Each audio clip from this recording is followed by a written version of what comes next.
Buck Rogers. It's got everything in it, every ingredient. George made a movie that he wanted to see, not a movie that he thought the public would want to see, because if he thought that if he'd made a movie like that, we would be seeing a disaster film again or something like that, probably. A touch of the Flash Gordons as well in this. It's got whatever you want it to be. It's a pure entertainment. It's like a roller coaster ride, and it can be interpreted as long as you enjoy it, which is the intention of it. Luke would never say that. I'm sorry. Well, in this version, see, I'm talking about the George Lucas Star Wars. This is the next generation of Star Wars. So I almost had to think of Luke as another character. Maybe he's Jake Skywalker. He's not my Luke Skywalker. He's not my Luke Skywalker. I said to Ryan, I said, Jedis don't give up. I mean, even if he had a problem, he would maybe take a year to try and regroup. But if he made a mistake, he would try and right that wrong. So right there, we had a fundamental difference. Who is this guy? How did the most optimistic, hopeful character in the galaxy turn into this hermit who says it's time for the Jedi to end? I read that and I said, what? I mean, that's not what a Jedi does. I mean, a Jedi is optimistic. A Jedi has tenacity. He never gives up. He doesn't secrete himself on an island. But you'll. It certainly surprised me to hear Luke say it's time for the Jedi to end. I said, what? Yeah. Luke was the most optimistic, hopeful character. And yes. I had a real, sort of a back and forth with Ryan. I said, Ryan, a Jedi doesn't give up. I remember you saying that, yeah. A Jedi, if he does something wrong, he makes it right. Even if he's traumatized and goes away, he regroup within, 6 months, but 20, 30 years? And come on, that's a little bit overindulgent in my...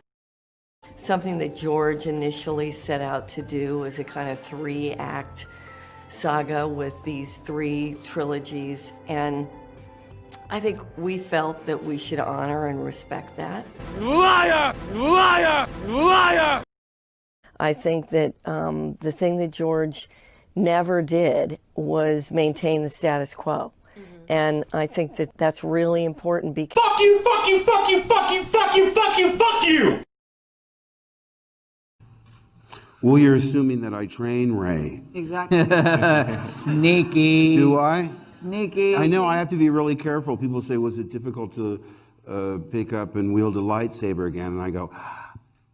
Do I pick up? Is it difficult acting in this movie? Am Well, I in this movie? I can promise you my part is twice as big as it was in Fortune. Are you bummed that Luke didn't get sort of a reunion with Han Solo? Absolutely. In fact, when I was reading it, I thought, if Leia's trying to mentally contact me and she's not successful, she'll rush to his aid. She'll get close to him and then get into some dire situation, and that's when I show up for a big yay, save her life. Then we rush to Han and are in the same position that Rey and Finn and Chewie are. Too late to save him, but witnesses. And I say, because it would carry so much emotional resonance into the next film. For us, his wife, his best friend to witness, instead of 2 characters that have known him, 20 minutes? Have you been keeping Rey's secret from the beginning? Did you know about the parentage? Tell me about that journey of when you found out. No. At the beginning, there was toying with an Obi-Wan connection, and then it really went, there were different versions, and then it really went to that she was no one. And then it came to episode 9, and JJ pitched me the film and was like, oh yeah, Palpatine's granddaddy. And I was like, awesome. And then 2 weeks later, he was like, oh, we're not sure. So it kept changing. So then even I filming, and I wasn't sure what the answer was going to be. But this was incredible. Fuck you!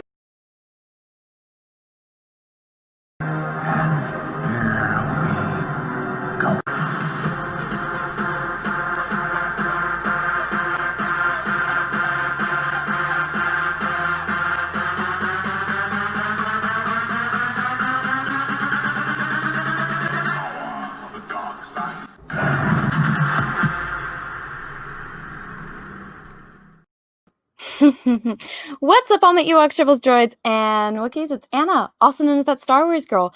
I see a lot of people in the chat, so I will address this before I get on with the show. Cecil is alive. For those of you that caught his live stream, he is alive. I have spoken with him after the fact, after the brutal beating he got from his nieces.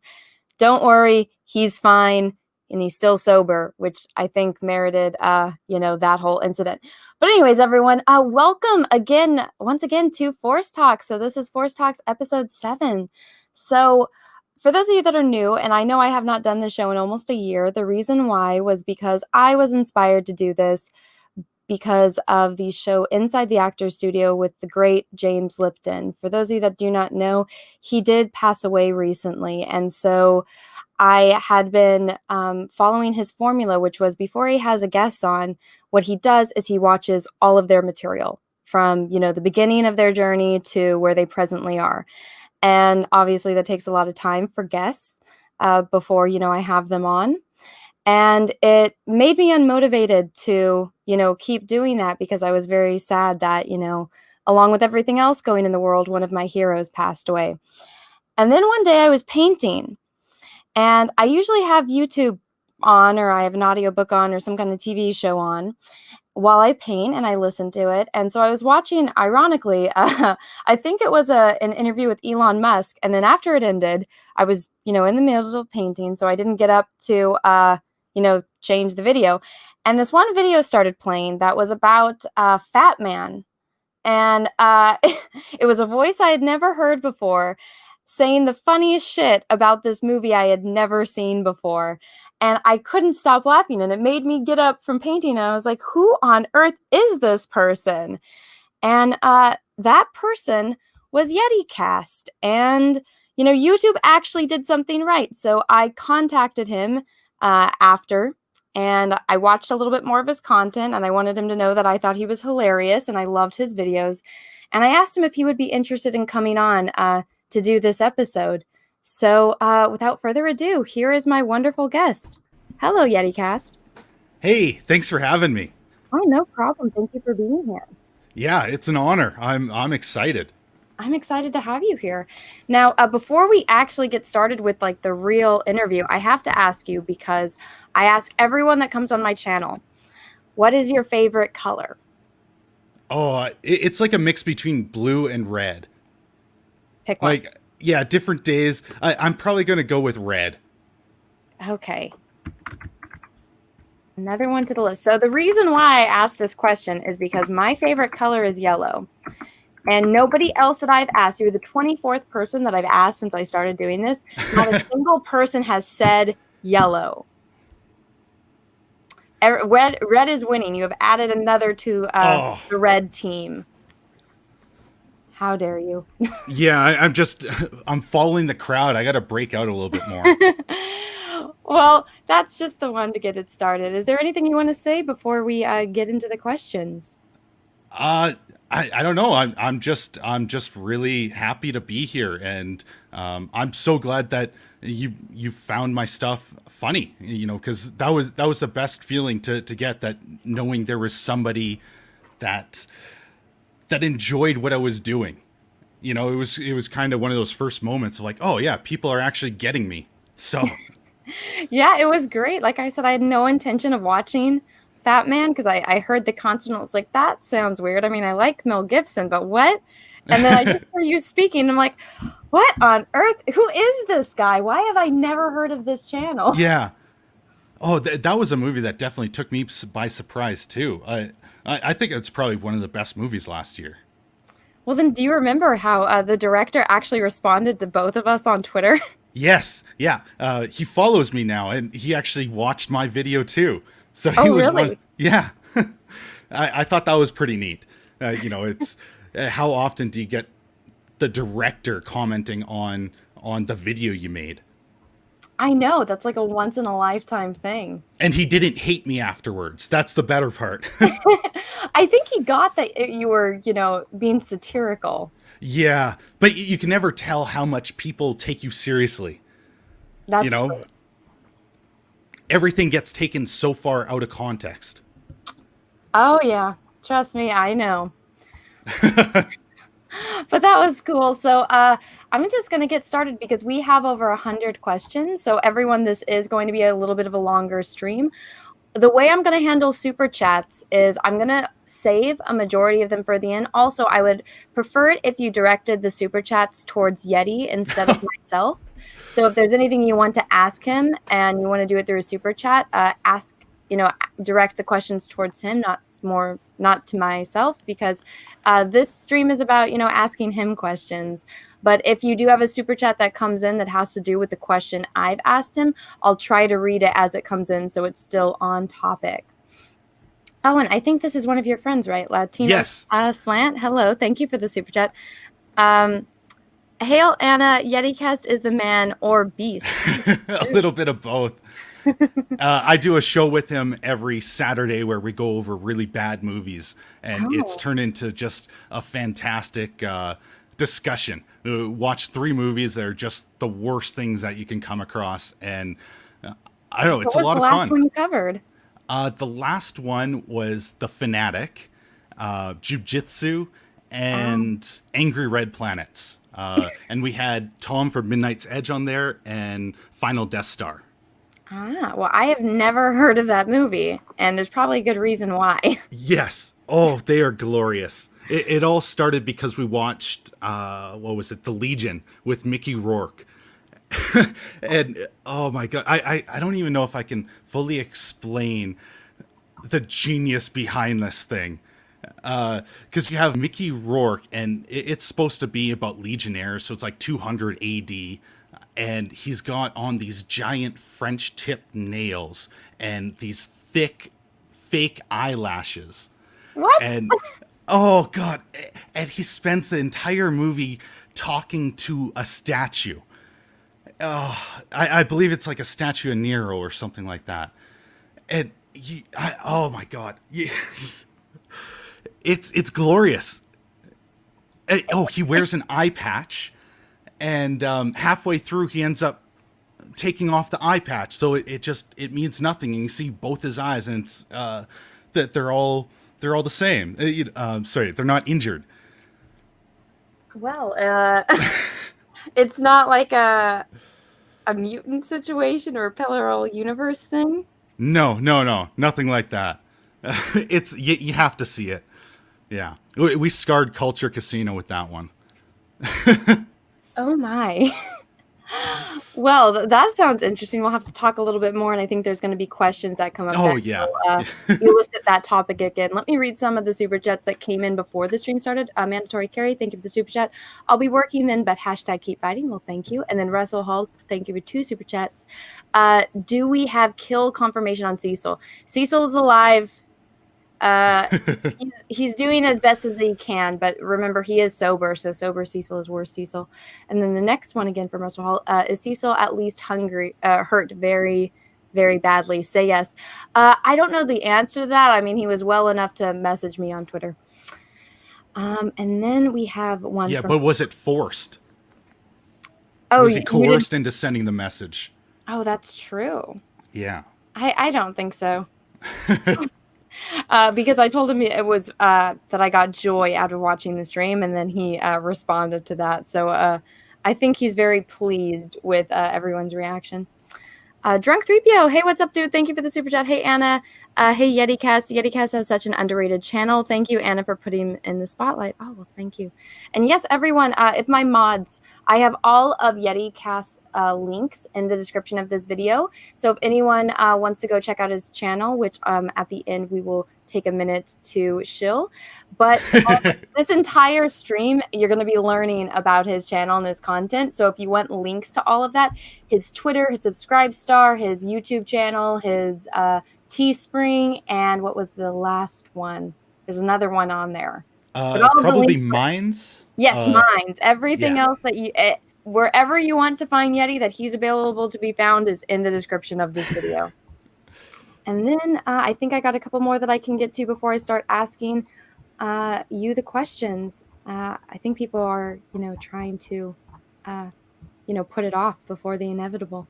TK not at post. Thank you for the super chat. Just say super chat to support your stream and work. Well, thank you. And then There is Shutter Shah. Thank you for the super chat. And then I think there's a few more. Oh, Shutter Shah sent one again. Hi, Yeticast. I'm still waiting for the Harry Potter reviews for Subscribestar. Ooh, Harry Potter. Yeah, that's on the docket soon. I'm doing the Lord of the Rings, and then I'm gonna try and do Harry Potter, unless there's another really good like new movie that comes out to review. So I'm trying to set them up so there's new movies and then some older ones. All right, I see. Yeah, but Harry Potter's going to be coming up. Ooh, I did not know you were a Harry Potter fan.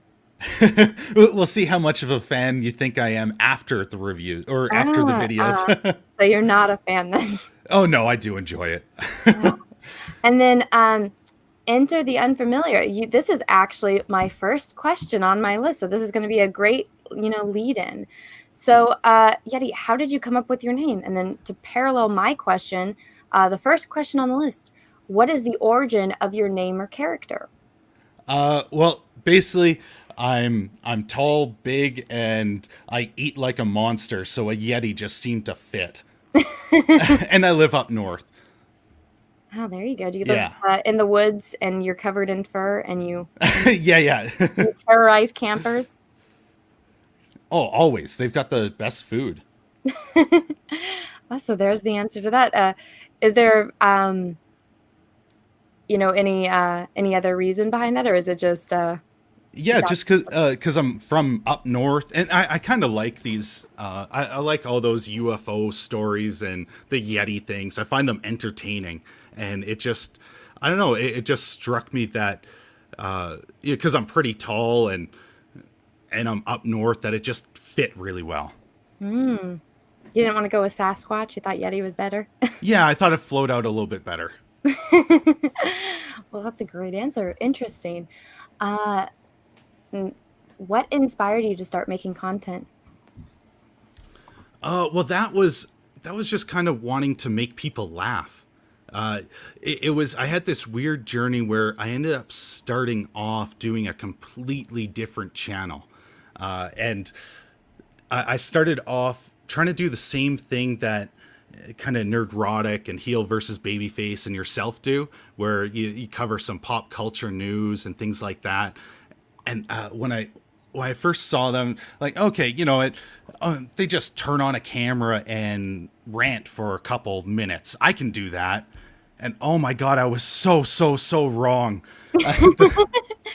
My first few videos were just god awful. I was trying to cover the news, and I just couldn't get into a flow, especially being by myself. It's a lot easier when you have that back and forth with someone. Mm-hmm. And I don't know, after 3 or 4 videos, I kind of started going towards more of a script, and then Mulan was coming out, and I, did a video on that, and then I laid into some jokes, and I got much better feedback and more satisfaction from it. Yeah, and so, I loved the nickname you gave to Mulan in that one. Oh, yeah. I won't spoil it for anyone that wants to watch. His Mulan video is great. Oh, that's a video I wish I can go back and fix, because I was so new and I didn't really understand all my audio and video stuff. And there's all these different kind of audio issues where I re-record, but it doesn't sound the exact same throughout, and it drives me nuts now. Well, I mean, you can always go back and, remaster it. Yeah, doing a remaster might work. Well, there's nothing stopping you. I didn't find any problems with the audio on it, but that's just me. Oh, well, I'm pretty I'm pretty much a perfectionist, so I really try to make sure everything that I do is to the best of my ability. And I understand that. Yeah, that changes as I get better too. So when I first put it out, I was very happy with it, but now that I'm come further, I'm less happy. Well, that's one of the things that as you continue to do this, you're going to see. If you see like a channel that has, millions of subs, and then you go back and you see their very first video, it is astronomical how much, you grow as, Yes. you improve. It's kind of like the first time you play a sport or drive a car. Yeah. Yeah, it's so true. And, you think you're doing your best. Well, you are doing your best at the time. So there's nothing wrong with that. It's just you end up learning so much and get into a bigger flow, or you find more of your niche, your style. Your style comes out. Exactly. Now, I mean, you kind of answered this with this question. But my next question is, do you have go-to channels you like to watch for fun? Yeah, for fun. So obviously there was Nerdrotic and Heel versus Babyface, and then there was a couple other channels like Critical Drinker and Cynical Reviews and Voxus. They kind of do a similar thing, and those were always ones I would watch immediately upon release because they're hilarious. But one of the issues I ended up finding is as I started doing this, their comedy would start bleeding into my own, unconsciously. And so I've had to slow down or make sure if we're doing a same video that I watch after I do it, so I don't unconsciously do something similar. And well, this kind of actually ties on to my next question, which I probably should just combine them. But were there any channels that inspired you to start making content? Oh yeah, all of the ones that I just listed, every single one. And then did you take like the things that you liked the best about it and then, try to perfect it to make it your own? Okay, yes.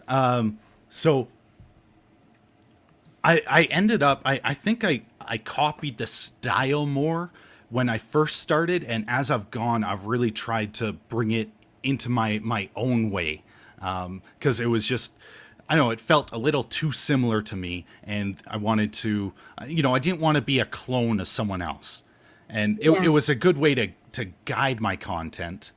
Actually, one of my first videos, I watched yours when it was okay, I don't know how much. No, I don't know how much YouTube suppresses things. So the controversy with Netflix. Oh, the cuties. Okay, so yeah, I don't know what. We're talking about little tiny oranges, right? Yes, yeah, little tiny oranges. And yeah, that was one of the first ones I watched, and I was my first video. My first video was on that subject, and it was just brutal. And yeah, I looked at yours like, oh, this is so good. I could do this. And I could not do that style. Yeah, one of the things that I tell people when they ask for advice is if you're going to talk about something, you have to be able to know that you can talk about this for a minimum 1 hour straight.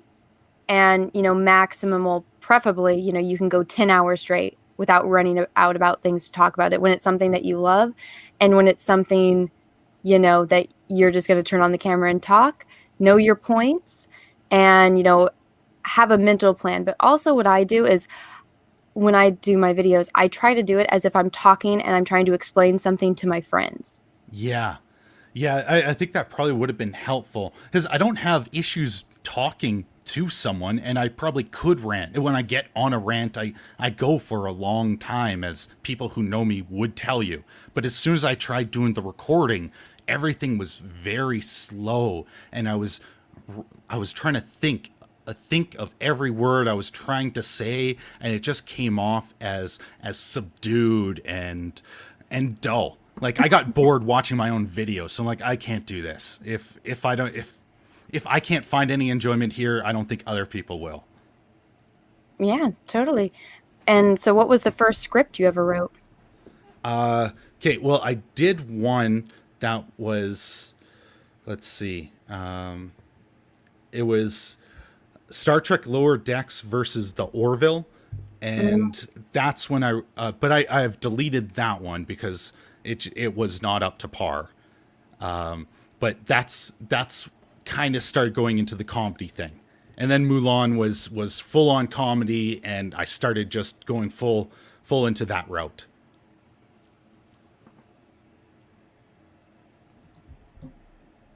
So yeah, that would be my first that video was my first script. And then, so you went from doing the Lower Decks one, then to Mulan? Yes, yeah, then into Mulan. What was it that you did differently for Mulan? I just focused on one movie. Oh no, I didn't, because I compared the new Mulan to the old one. It was more comedy focused, and I don't know, kind of the way I broke it down was a bit different.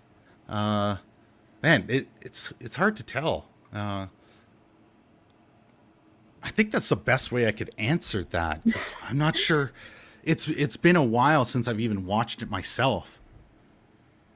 Well, that's okay. I'll ask you other questions that might, spark the memory. Yeah.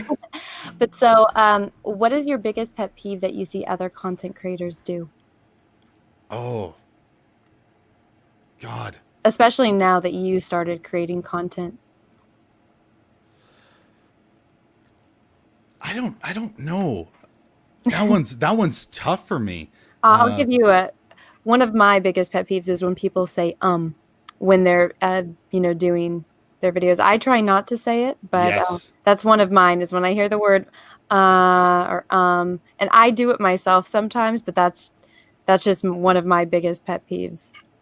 Yeah. Well, if I make a mistake, I re-record. So I probably go over every single thing I say maybe 5 or 10 times to get it right. And then I keep that recording, and that's what goes into the video. So I try to make sure it sounds perfect, and getting my whole voice for the video right. Because it's not the same as when I'm just talking to, normally. Yeah. Russell Hall, thank you for the 5. Yeti, if someone were hypothetically willing to pay, would you be willing to look up Cecil's address and finish him off? He's very meaty. It depends how hungry I'm getting. Honestly, I don't think you'd want to eat Cecil. I don't think it's very good. I might get drunk from it. No, he's sober, which it'll probably taste like shit. Shirter Shah, thank you for the super chat. This is a little something for your screaming goat. Oh, well, thank you. Thank you. Next question. What is it that drives you to make a video about a certain topic as compared to others? Oh. Okay, well, originally I started just by putting out polls to see what people would be interested in having roasted. But since then, I've kind of moved to what I would like to roast and what might be a little bit of challenge, and also what is new. So the last one was Wonder Woman 1984. And, it was a big subject, so I figured I'd jump on that. It would probably get more interaction since everybody was talking about it. I don't know if I missed the boat. But yeah, I wanted to get some new subjects in there. And then the rest were just, I haven't seen anyone else do kind of the Lord of the Rings. Not in the style that I do anyways. Oh my gosh, please make those. Yeah, I started recording the audio for Lord of the Rings today. So the script is all done. Oh, I'm excited now. Yeah. You guys, once you've watched his content, you will completely understand why. Yeah. So tell us about your process from start to finish. What is the very first thing you do? And, also do you start in the morning, afternoon, evening? And do you sit down to write a script? Do you think of the thumbnail? Well, the first thing I do is I watch the movie in full.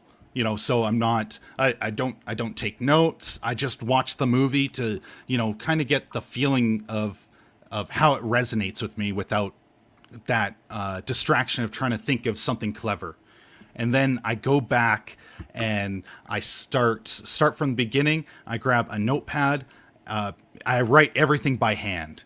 I don't know why. I just started doing this with notebooks. So I've got, 3 or 4 notebooks filled with scripts now that I just do. And I go scene by scene and I kind of try to twist that into something, something funny or weird, take it totally out of context. And I start in kind of mid-morning, and I don't know, maybe around 10, because that's when I feel I'm my cleverest, where I'm the most awake, and I go through the day until I just don't think I have anything left in me. So you're more of a day person. Surprising for a Yeti. I thought those were more nocturnal. No, we're just very good at hiding. And so then what do? You take notes, then after the notes, is that when you sit down to write your script? Yes, yeah. So that's the notes and the script are all kind of in the same process. So I go through and I write everything down, and I'm usually doing the full script. If I can't think of something funny for that scene, I leave it, and I come back after I go through the full movie, and I start from the beginning again, and I try to fine tune the jokes anyways. At least that's what I did with Lord of the Rings, because as soon as I started getting a bit more attention, I'm like, okay, I have to make sure that I don't disappoint. So I wanted to make sure everything was quality for, I don't want to disappoint after everybody has been so supportive of me, Oh yeah, totally. You want to make sure that you put on, a good video and a good show for people that are watching. Yeah, sorry, I didn't mean to interrupt you. Oh no, you're fine. Okay, yeah. So then after that, I record the audio. That it takes longer than you think it would. At least it does for me, because I have to make sure that I'm getting all the words right, and you can hear what I'm saying. Just because I do this whole angry voice thing, and so some of this stuff can come out, I don't know, maybe a little bit mumbled, and so if I don't say it properly, you might not understand me. So I go through that whole thing, I record it, and then it goes to the audio, not the audio, going into the video program. And that's where I find all the clips that go with the segment I'm doing. And then I look for the memes, and that actually takes so much longer than you think it would. Oh, believe me, I know. It probably takes longer than actually trying to do the video segment. That part's a little bit easier, just trying to find those little snippets and trying to get the right meme to go with what you said. That's difficult. Oh yeah, I mean that is something that I passionately hate. And so I tried doing a video, the kind of like the way you guys that do those kind of videos do, and I was like, hell no, I'm never doing this again. Okay, well, one thing that can help you, and this is what I found, was have you ever heard of Yarn? No. Okay, so Yarn lets you put in the quote that you're looking for, and it brings up video clips that have those words in it. And sometimes they'll autocomplete, but it makes a search far easier. Now, there's a drawback to it, though, because I think it does all this automatically, so often it cuts off the final word too soon. So then you have to go to YouTube to find a good quality clip for that segment. And it can be challenging at times, especially if it's, I don't know, a bit more obscure. Interesting. Yeah. Does it give you the information for where the clip is from? Yeah, it gives you the episode and all that, but that doesn't. So it'll tell you the movie or the TV show it's from, and if it's a TV show, it'll tell you the episode, and it'll give you, I think, the timestamp. Oh, that's very convenient. I'm sure a lot of people that are wanting to get into something like this, that will help them immensely, because I didn't even know that existed. Yeah, after I spent an abnormal amount of time trying to figure these out, I started doing searches, and I came across this, and it's cut it down quite a bit. The other downside is all the clips, I think, are max 480p, so they're not like high def. So you kind of have to go to YouTube to find a high def one, which in itself can be an issue because there's not always the high def version of what you want. Gotcha. Yeah. Well, I mean, that answered my next question, was what part takes the most time. So, Then what's your favorite part of the process? Oh, I think my favorite part is when it's done and I upload and I start seeing reactions. So if you leave a comment, I love it because then what I've found is everyone has a different joke they enjoy more than everyone else. And it's always different than what I thought was going to be the funniest thing. Often what I thought was the funniest never gets mentioned in the comments. But I kind of love that because it shows that everybody's got this like different sense of humor, and I'm hitting people in different ways than I expected. So it's enjoyable. So, leave the comments because I love reading them. I actually do. Is there like one comment that stands out more to you than the rest, or like one that sticks in your mind? Oh, I don't know. I don't think there's one that stands out above the rest because they're all, I don't have any hate watchers yet. So they're all they're very positive and uplifting, and, it's just, Oh, that's nice. they're nice to read. So but none of them stick out because they're all kind of blending together in their positivity. That's good. Yeah. So let me get to the next question. So what is your least favorite part of the process? Oh God, when I get stuck on the script, and it always happens. Every single time I'm making a video, I start off, I get the script going, and then I start thinking it sucks and it's not funny, and I go, wait, can we swear here? Yeah, of course. Yeah, okay. Then I go and bitch to my friends, and while I'm bitching, then I'm struck with something that's funny. I'm like, oh, okay, I've got it. I'm fixed now. But every single time, I don't know what it is. I have to stop and complain. I feel like that's a natural part of life, though, sometimes, especially when you're working. I get that way all the time with painting. I'm like, there's something fucking wrong with this damn painting. What's wrong with it? Oh, I can't even imagine. You know it's there, but you can't quite pinpoint it. Mm-hmm. Well, I feel like that always happens because you're so focused on something, and then you need a fresh pair of eyes that can look at it objectively and just tell you, oh, this is what's wrong with it. And then you're like, how did I not realize that? Yeah, the only issue is I can't show the people like what the issue is because I'm doing it all by hand. So it's more just me complaining about how terrible it is. I wish I was able to share more, Well, maybe one day you'll figure out how to show your process with somebody that understands. Yeah. Well, yeah, I need to get it on the computer more, but my computer is so ancient that it originally started with Windows Vista. Oh my goodness. Yeah, this thing is ancient. It's a laptop. It barely functions, but it's getting me through this, and it's doing everything I need it to, or it's holding up. I'm just waiting for the thing to explode one of these days because it has trouble processing everything that I'm doing. Oh, that happened to me. I came home and there was smoke in the house. I was like, what is this? Oh, really? My computer's on fire. That's cool.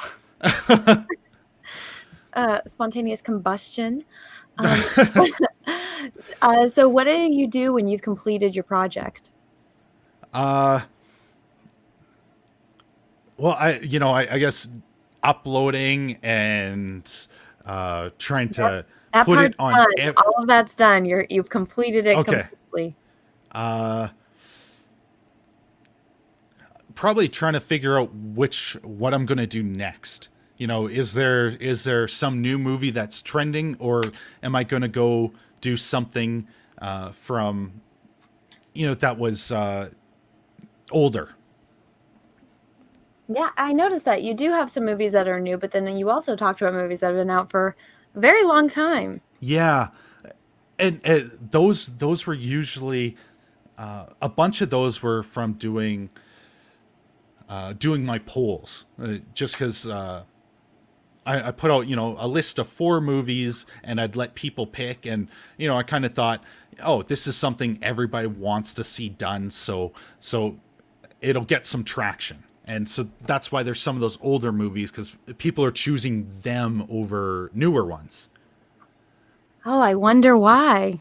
What the way Hollywood is now. Oh God, yeah. They haven't put out very many things that I want to roast these days. And that's another part. I generally have to like something a little bit in order to roast it. It's not, I'm not doing this because I hate the movie. Half the time I actually really like the movie, but I just, and it makes it funner to roast, because you don't have this full hate for it. Yeah. If that makes any sense. In a way. So in that case, you liked Wonder Woman 84 then? No. Oh my God, no. You roasted that one pretty hard. Oh God. I had difficulty with that one because I didn't enjoy it. I really, really disliked that mess. But it was one of the newest big box office movies lately. Mm-hmm. And so I figured I should try and do something people are searching for. Because I'm brand new, so nobody really knows about me. So I thought maybe if more people are searching for that, more people will find me, Yeah, which is understandable. You want your channel to grow. You put a lot of hard work into your videos. Yeah, thank you. I really appreciate that. I do. Well, anyone that knows what goes into making a video, whenever you see videos that are scripted and edited and, put together with a presentational way that you do, that's a lot of work. Oh God. Well, even the ones that aren't scripted, because I don't even know if I finished that thought when I was talking about Nerdrotic and yourself. When you're doing that kind of rant just to the camera, I gained so much respect for how that is done, because it's not easy. And the people that make it look easy, they had to put so much effort into it, and to sound right and not stumble on their words, especially as sounding entertaining while alone. That is, yeah. I gained so much respect for those type of videos, because I don't think I have that in me. Well, one thing that my mother always taught me was that you can do anything you put your mind to. You might not enjoy it, but you can do it. But that's one of the fun things about being a grown-up now, is that we get to do what we want to do, not what we don't want to do. Yeah. So let's see. What's the next one? How has your process evolved since, the very first one you did? I think I take more time in the script process, because I'm just trying to make sure that the jokes are funny enough and the references are working, and I'm not doing what other people have done, because I've become more and more concerned that it just sounds like someone else, and I don't want to do that, and especially with jokes, because jokes are pretty personal, so I really don't want to copy someone else. So I've been spending more and more time working out those kinks myself. Well, that's a really good philosophy, because there's some people that they don't care. They want to copy someone else, so that way they can steal their style. Yeah, that's the last thing, because I figured at some point I'll be compared to that, and I want to be compared to those people, because I love what they do, but I don't want to be thought of as copying it. Being compared is one thing, copying is another. Yes.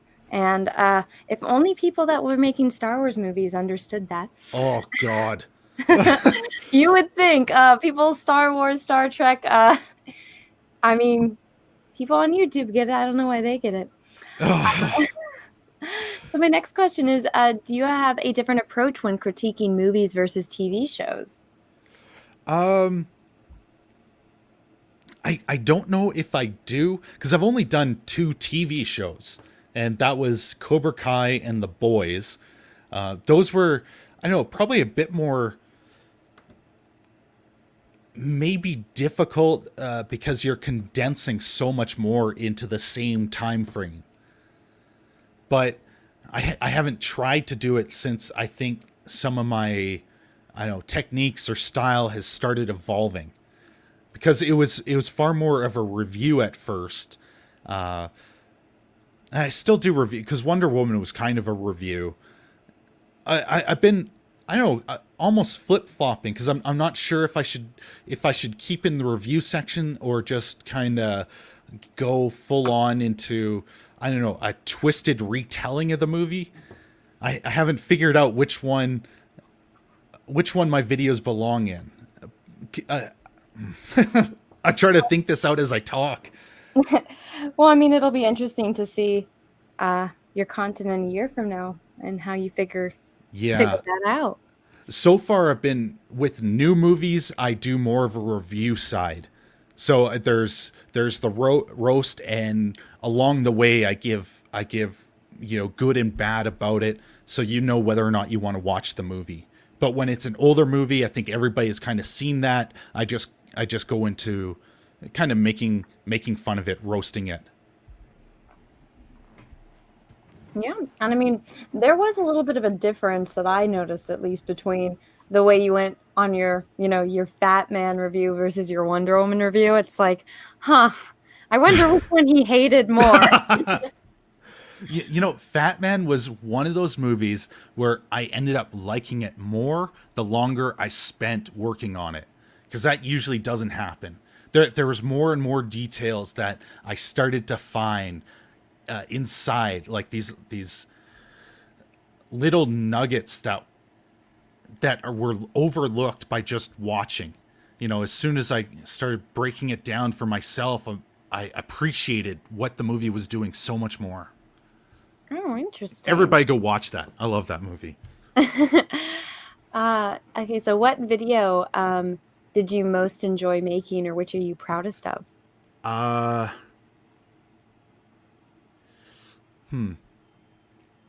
think I've got a couple answers.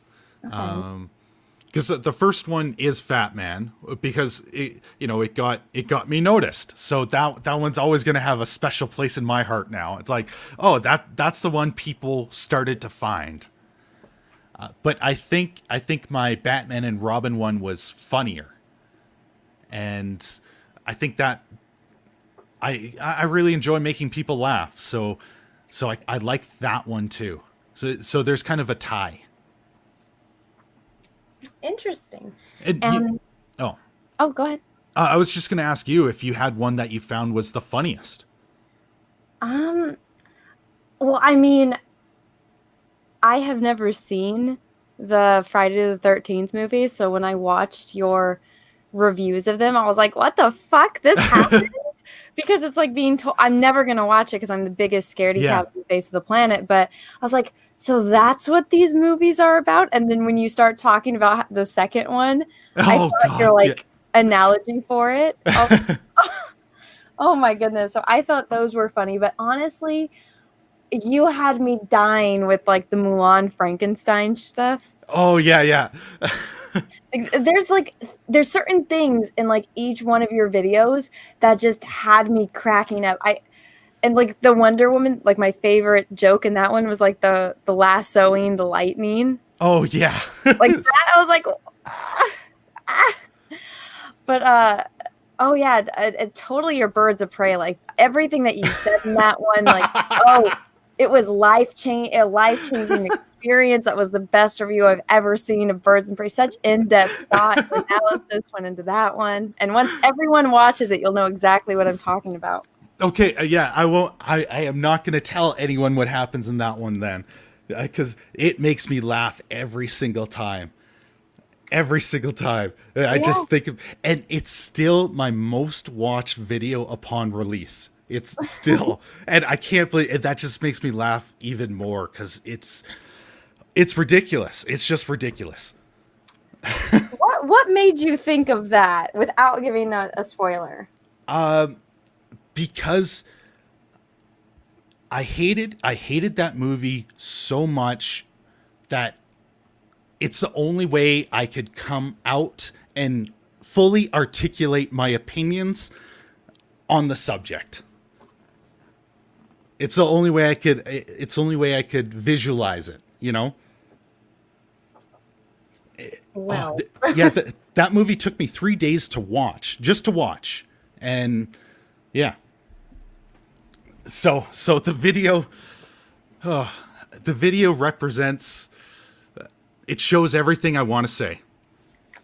yeah, it does. And you put it so eloquently. So once this is over, guys, why don't you go watch the Birds of Prey review and you'll know exactly what we're talking about. So leading into the next question, what video did you least enjoy making and which are you least proud of?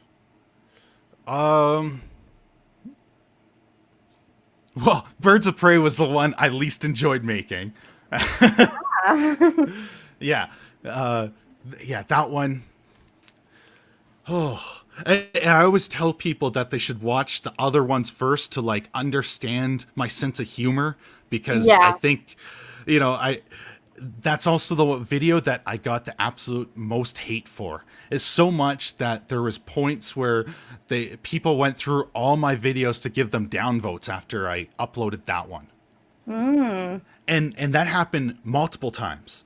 It wasn't just once. It was several days in a row this was happening as people watched it. I think YouTube caught some of those, and once they saw it was kind of someone just going to each video to downvote, they removed some. Spam. Yeah. So I think it got rid of some of them. I'm not sure. I haven't fully looked, but that was, I don't know. It hurt just a little bit because at that time I was sporting 100% upvote likes. I was really happy about that. And then they start rolling in. I'm like, oh, come on, guys. That ruins my streak.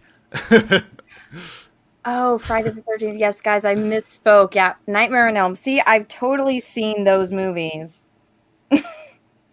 That's how much I mistaked them. Yeah, so I did misspeak. So it's a Nightmare on Elm Street reviews that he did. Oh, okay. Yeah. There was 3 for the month of Halloween, and I went through all 9 movies. I regret that decision because I started off so hopeful, and by the end, I just wanted nothing more to do with it. It was too much of the same thing. So if I ever do a series again, I'm gonna break it apart a little bit. So there's a couple videos or a single video in between, so it doesn't get stale for myself. That's understandable. Yeah. But I wanted to do a Halloween thing because I figured people would really enjoy that. But I only had 3 videos at the time, so I put out 3 of these Nightmare on Elm Street videos, and it looks like I'm going hard into horror. Yeah, I just thought you really liked Nightmare on Elm Street. No, I was just trying to do. I've seen other people do kind of a retrospective on what happened to these, old horror movies, and I figured, I haven't seen it done on Freddy, so I'll do it. Oh, there you go. Yeah. All right. So, how did your friends and family react when you told them about your channel? Or have you? Oh, they love it. Oh, yeah? Yeah. They absolutely love the comedy, which is a little surprising because, I'd get told to shut up at the dinner table when I was younger, stop being a smart aleck, that type of thing. But yeah, even my mom and dad, they're both like, wait, you made this? They enjoy it. And I think that's pretty cool. Oh, that is cool. Isn't it nice sometimes when they're like, oh, that thing that you were nerding out about. Oh, that's cool. You made something of it. Yeah. Yeah, it was a good feeling. I only started showing people when they started getting better. Because I made the mistake of showing the really bad ones to people. And, nobody wants to tear you down. But so they're trying to be really, really nice and like, okay, you didn't like it. Yeah. And, they're sugarcoating it. Yeah. And that's not always helpful for feedback because you can't really improve off of that. You know, so you need a bit of honesty, but they were probably so bad that it was hard to put it in an honest way that just doesn't sound like they're destroying you. Yeah. And I mean, sometimes, you know, your family and friends can be rather harsh because they know you so well, so they don't think it's going to be offensive coming from them. Yeah. But once I started doing kind of the funnier videos with the script, as soon as Mulan hit, that's when people in, you know, my family started enjoying them a lot more, and I wasn't getting the same, you know, hesitation. It was all like, oh, this is funny. So do they like still actually watch your videos? Oh yeah, I send it to them. Yeah, I always send it to them. Like, hey, give me one more view. I'm a small channel. I need it. Aw. Well, Yeah, when you retweeted that Fatman, I got more views in that hour than I did for the lifetime of that video. oh, really? Yeah. Oh, it jumped up by basically 100 views. It was instantaneous. Oh, wow. I'm glad I could help. But that video is fantastic. Oh, yeah. I appreciated that so much. I was giddy. Well, I'm glad I could bring some joy, because that, again, like I said earlier, it was so funny. It made me stop painting, which a lot of things don't have that ability anymore. And I have a very like dark and sarcastic sense of humor, and the way that you were approaching it, once everyone goes and watches your content, they'll know exactly what I'm talking about. Yeah. But oh my goodness. I was like, So, what? some of my favorite jokes. Yeah. Some of my favorite jokes are in that one, especially the memes. I thought they turned out really well in between there. I think the sunglasses. I don't want to. Oh, I don't want to ruin it for people. I like that. Well, I'll have the next question that kind of leads into this. Okay. But, how you joke and it's comedy and you roast things. So was there ever a time when you censored your script after the fact and wish you hadn't? You know what? I don't know. In a way, like, I don't want to say yes, but in a way, I do, because I don't know how far I can go on YouTube. Because I'm still trying to figure out when YouTube wants to, suppress if things are offensive, or, you know, how vulgar you can get. I try not to swear too much because I think that. Oh, fuck that. Just say it. No, but in the video, because I want to save it so it means something when I do it. Gotcha. You know, but I'll still try and find other words to fit that can, almost be better than the swear itself. But sometimes it's necessary. And so you're saying you're clever and you put thought into your scripts, unlike some people writing Star Wars. God. Oh, we're gonna get there. Was there a video you made that didn't have the reaction you expected? Birds of Prey. that was. What did you think was going to happen with that one? I thought it was going to be something that my friends would just find funny, that they would watch. I thought maybe 10 people are going to watch this, and that's all, and then I'll probably take it down. Mm-hmm. But the reaction almost immediately was that the people who got it, they loved it. And okay, so some of my favorite comments are in that video. That definitely stands out. Yeah, I understand why after watching it for myself. And again, everyone that's sending super chats, I do appreciate it. We're going to have a Q&A at the end.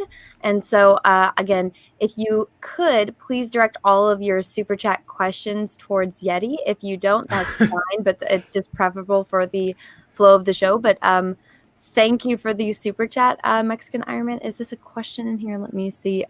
Great to see the new guy Yeti with you. He did great last night on our show. To Mr. Yeti, you are lucky and thank you. And as smartest and classiest and most gracious YouTube host on the net. Well, thank you. I think some people would disagree with you, but I appreciate it. She's black. Well, they're wrong then. And all topics is that fandom? You know, this has a new font now, and so it makes exclamation points look like L's. Oh, okay. I think that's an exclamation. Yeah, I see an exclamation point. Okay. I mean, and when I said they're wrong, I don't mean Mexican Iron Man. I mean the people that say negative things, because you've been nothing but nice. Oh, well, thank you. Yeah, I think every human is like this. It's like, if you're nice to me, I'm going to be nice to you. But if the first thing you do is you're an asshole to me, I have no, inclination to be nice to you after that. You know? That's sometimes my biggest worry, especially I go into live streams and kind of my goal is see if I can make the host laugh. And I don't know if sometimes I come across as just being an asshole, because I'm trying to come up with jokes with what they say, and it might come out the wrong way, but I'm only doing it because I think they're good. So I hope somebody didn't take any of the stuff the wrong way when if I was making jokes in some stream that they saw. I think a lot of people are like that. It's always a worrisome making first impressions. Yeah, I have to be careful because I don't think I'm funny, but when I do attempt humor, it's very dark and sarcastic. Yeah. And so if I don't know the person very well, it can be taken the complete wrong way. But it's like people like Drunk 3PO. Like, he always plays this clip where I'm like calling him a bitch, and I'm like, I only call him that because I know that we're on that level of friendship where it's okay. Yeah.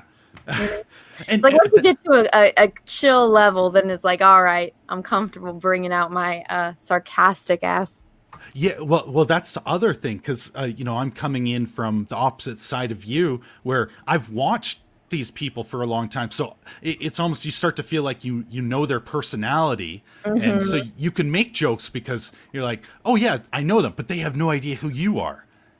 It's this weird position you end up finding yourself in, because you feel comfortable trying to do that, but they don't know you yet. Yeah. It's. Now that's how I felt, because I've always been like a huge fan of EFAP. And so when I first met all of them, it was on like a game, or it was either, I can't remember if it was Game of Thrones. I think it was. Yeah, it was Game of Thrones, and like we were having this big debate about the last season, but episode 3. And I was like, oh my gosh, it's my first time meeting all these people, and I've been looking forever, and they have no idea who I am. Yeah. That's how I kind of felt coming in here. I'm like, oh, I'm a big fan. And then you told me that the last person you did this interview with was Mahler. I'm like, how do I follow Mahler?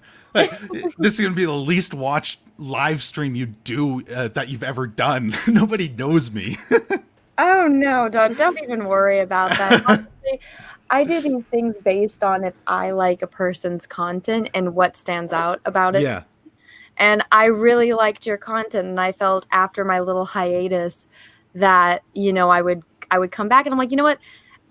I was really depressed, and, it the way everything's going in the world. And I mean, this, you made me laugh. And so I was like, I want to talk to this person. Yeah. And so it's an honor having you on. So thank you for being here. Well, thank you. I want to do that for other people when I'm in a position to do it. It's definitely, I don't know, setting an example I want to live up to or want to hold myself to, Mm-hmm. Yeah, totally. And, it probably just sounds like I'm blowing smoke, but it's true, Yeah.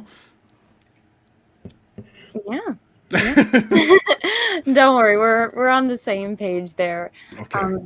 Thank you everyone so much for being here, and thank you everyone for smashing the like button. We are not even a third into the question, so oh God, okay. We're gonna get back into it. So let's see, where was I? Your logo recently changed. Can you tell us Yes. about that evolution? Well, that happened because I went on this website to have something made because I needed an icon, and I have no real design skills. I have no real computer skills. So I went to get that done. Videos the way you do. You have no computer skills. Oh, I've had to learn on the fly for that. And it's a free program, but it's not even the most recent one because my computer can't handle the most recent version of the program. It's like 3 or 4 years old.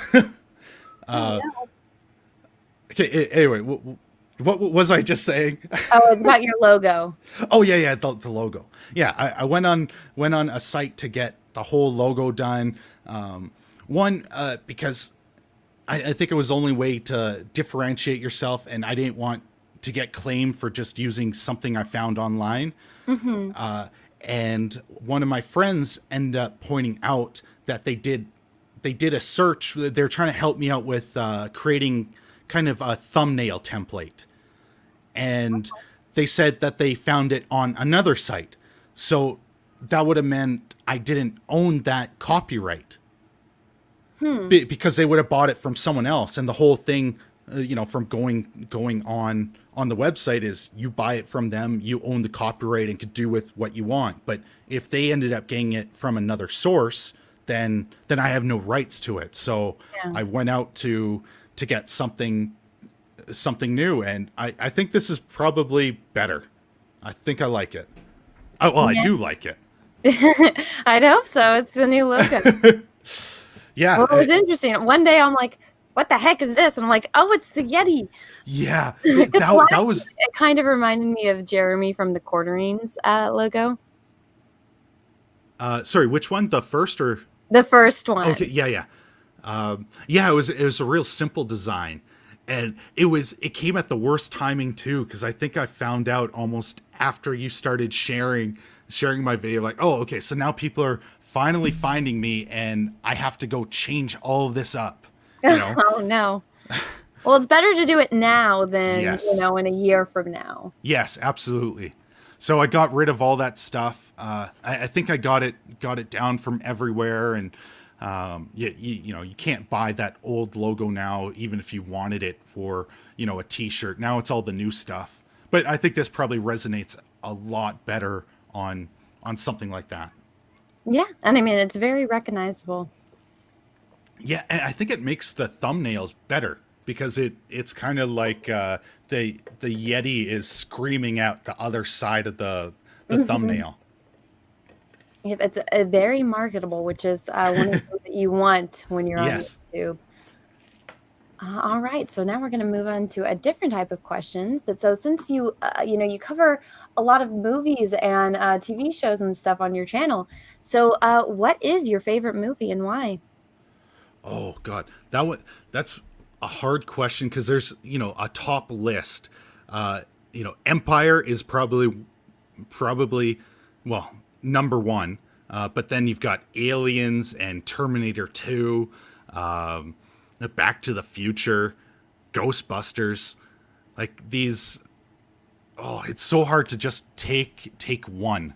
But my gut feeling is Empire because, I mean, it's Empire Strikes Back. How can you go against that? Yeah, totally. That's my favorite Star Wars one as well. Oh. So what's your favorite thing about it? Everything. It's okay. One, practical effects. Practical effects show up so much better than the CGI stuff. And that's one thing I can't stand right now in Hollywood. Everything is just this CGI, visual spectacle, but it doesn't resonate. It doesn't give you that visceral feeling you get when, we'll take for instance The Thing.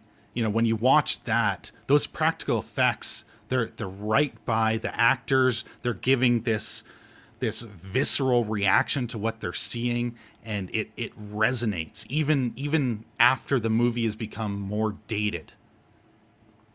And Are you talking about the Kurt Russell thing or like the OG one? Yeah, the Kurt Russell one.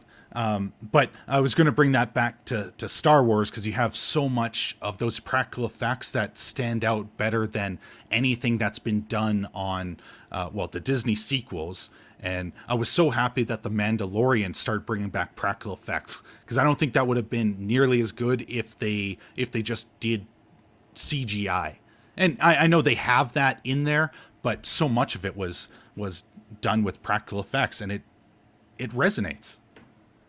It does. Yeah. So, I mean, that was going to lead into my next section about Star Wars. So, how old were you when you first saw Star Wars? Oh, God. Let's see. Where was I? I think I was 10 or 11. So it would have been when the remasters were in theaters. And so I started going to see all of those. And one of the big memories that I have is one of my uncles really loved it and really loved Empire, and he was getting so excited about seeing that again on the big screen, remastered, and like the joy that he had.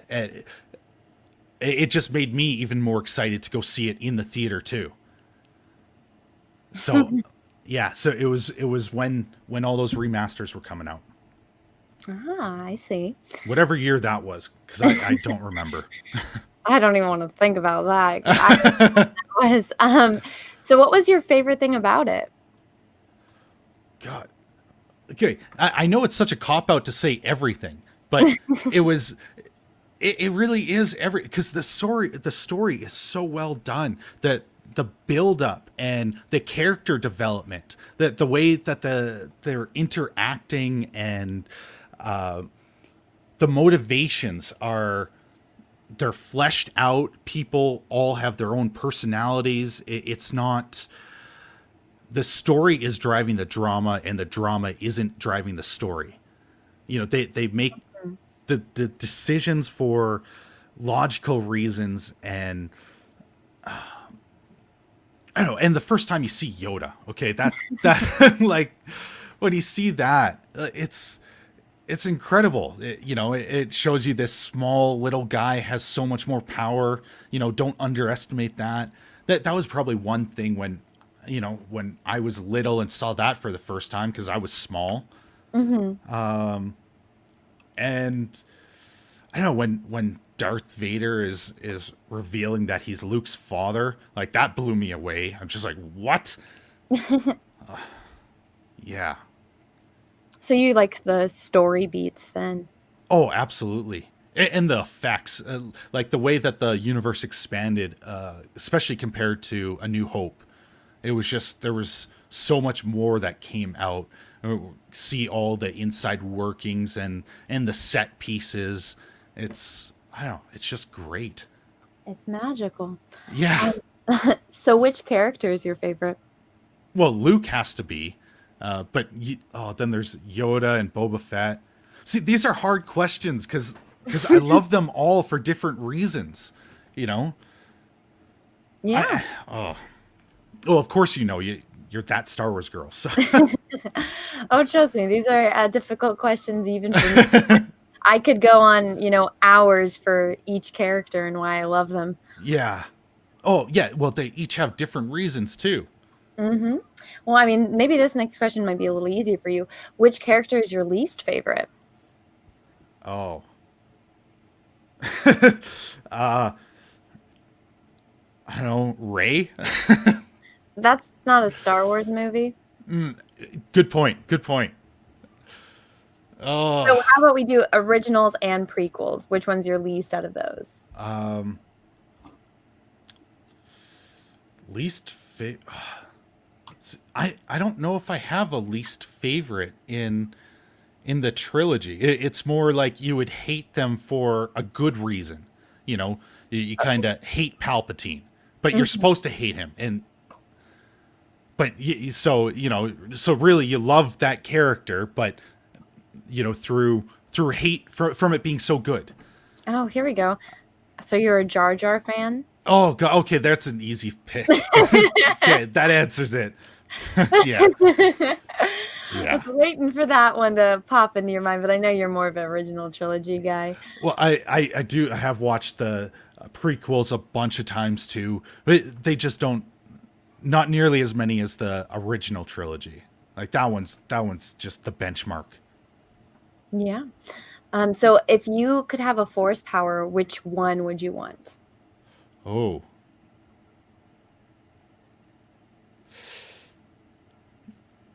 I immediately go to lightning, but that's just because it looks cool. I think the more telekinesis would be so much more useful. You could do a lot with it. Yes. So many practical jokes too. I would be so bad with that power. I would mess with everyone. Oh no.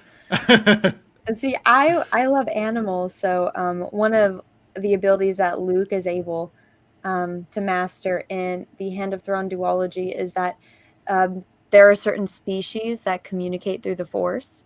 Yeah. And so, because Luke is so strong in the Force, he's able to communicate with them through the Force. So I would want that so I could talk to animals. Oh, okay. That's a much more respectful answer than I had. I want to do it to mess with people. Well, I mean, telekinesis would be fantastic because I could text and paint and, do a lot of other things like paint my toenails at the same time, all the things you could get done with that. Oh, it would be so helpful. You don't have to get up if you need coffee and just bring it over. That might lead to becoming way too lazy, though. That could be an issue. Oh, that is true. Yeah. But I mean, the Jedi didn't seem to have that problem. So next question. If you could have a lightsaber, what type would it be and what colors? Like, would you want a single blade, a dual blade, or like two lightsabers? Oh, God. I think in the games, I always went with two. So in like KOTOR, I always had two. But for the color, I like all the colors. It's I wouldn't go with red for that one though. You don't want to be evil? Yeah, I don't want to be evil. I'm much nicer than my videos make it out to be. I'm very nice. I don't like being mean to people. So I wouldn't have the red one. I kind of think, a light blue or sky blue, maybe a deep blue. I think that would be good. Yeah. A blue to match your logo? Yeah, because I'm kind of fallen in love with this logo. So I think it's got to be something like that. Wow, well, there you go. So tell us what it was like when you first saw The Last Jedi and how did why do you have to go and bring that up? Oh, we got to get there sometime. No, why are you doing that, Mianna? Why? I got to know the story. Okay, when I saw it, I felt numb. Like I didn't feel angry. I felt numb. Like it just killed my interest in it. Especially, when they start launching the ships into hyperspace to blow up the other ships, it breaks all continuity. Like no one thought about that. That'd be the most powerful weapon in the galaxy. You just throw this into hyperdrive and smash into something.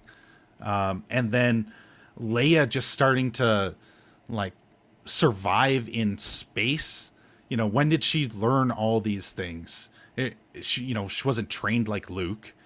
She was sensitive, but it was so, it broke so much. No. It's Luke, because it wasn't Luke in those movies. You just make me like remember everything I hate. Well, yeah, that's, it's kind of what brought a lot of us here. So I got to ask people about it. It's 100% Luke. That was the moment when he throws his lightsaber away and the way he acts, because he was a guy that went to the edge of death because he saw a little bit of goodness in his father. He threw down his lightsaber, wouldn't fight, and would rather die. And then you've got this this fraud that's totally disengaged, that was raising his lightsaber to a little kid because he had a nightmare. Like, no, that's not him. He would do whatever it takes to save him. It doesn't matter. He wouldn't raise that. It wouldn't happen. I don't care if it's fear. There's no rationale to do that. No, it's just they want to kill our heroes. That's all they care about. It's not like, a roast or humor to, make people laugh. It's like, oh, we see this thing you love, we're gonna fuck it up just to get some kind of emotional response from you. Yeah, I still haven't seen Rise of a Skywalker because of that movie. I lost interest. Not worth your time. Yeah. It took me a long time before I even gave The Mandalorian a chance because I was just done. I just did not care. But it brought me back in. And I know there's flaws and there's some things that could be improved, but it feels like Star Wars when you watch it. And that's the important thing, at least to me. So now here's the most important question. How do you feel about Baby Yoda? Oh, I have him sitting on my desk. So I love him. He's so cute. I love my little Baby Yoda. Yeah, he's always beside me. He's helping me make videos. Aww. Got the magic force heal, so if you ever feel like you're going out of your mind, he's right there to help you. Yeah, I know.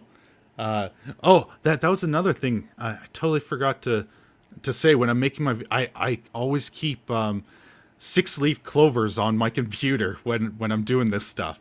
I've got 2 of them that I found, and so they stay right there.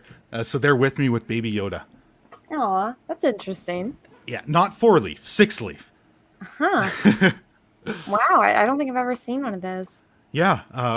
Apparently it's incredibly rare, and and you found 2 of them? Yes. Yeah.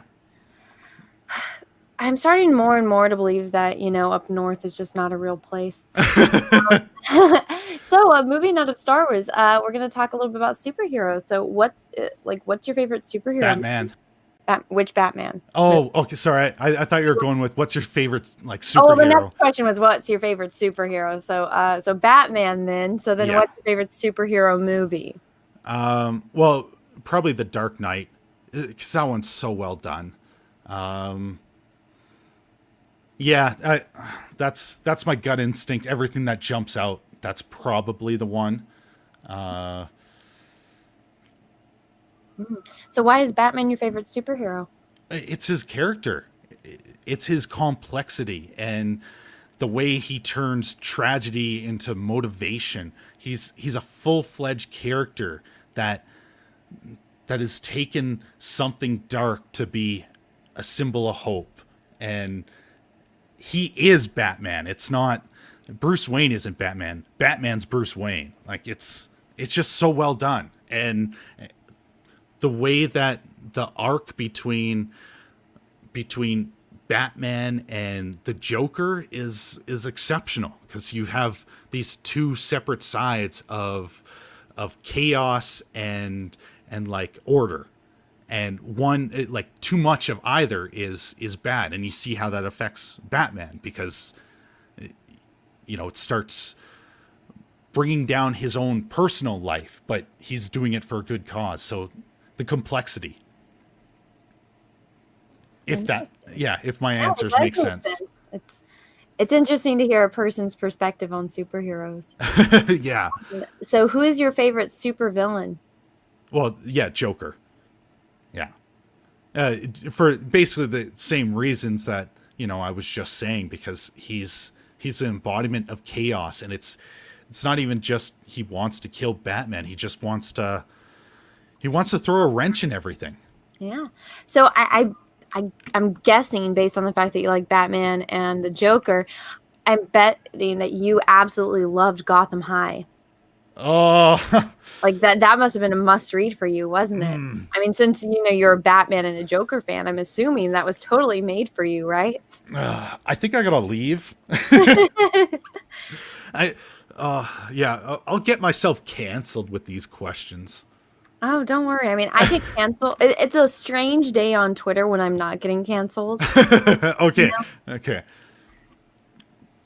Well, then I look forward to being canceled. So if you could have a superpower, what would you want it to be? Oh, I mean, flying would be awesome because I'd be flying everywhere. Or no, teleportation. Teleportation. Yeah. You could do so much with that. You really could, actually. Yeah. Cuts out all the time. Oh, traveling, like, oh yeah, I need a little bit of vacation. You just pop over to someplace sunny, visit Hawaii or go to the mountains and ski, visit a volcano.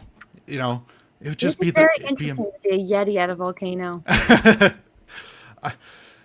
It'd probably be a little hot, wouldn't stay too long, but I think it'd be good. All right, so moving out of superheroes.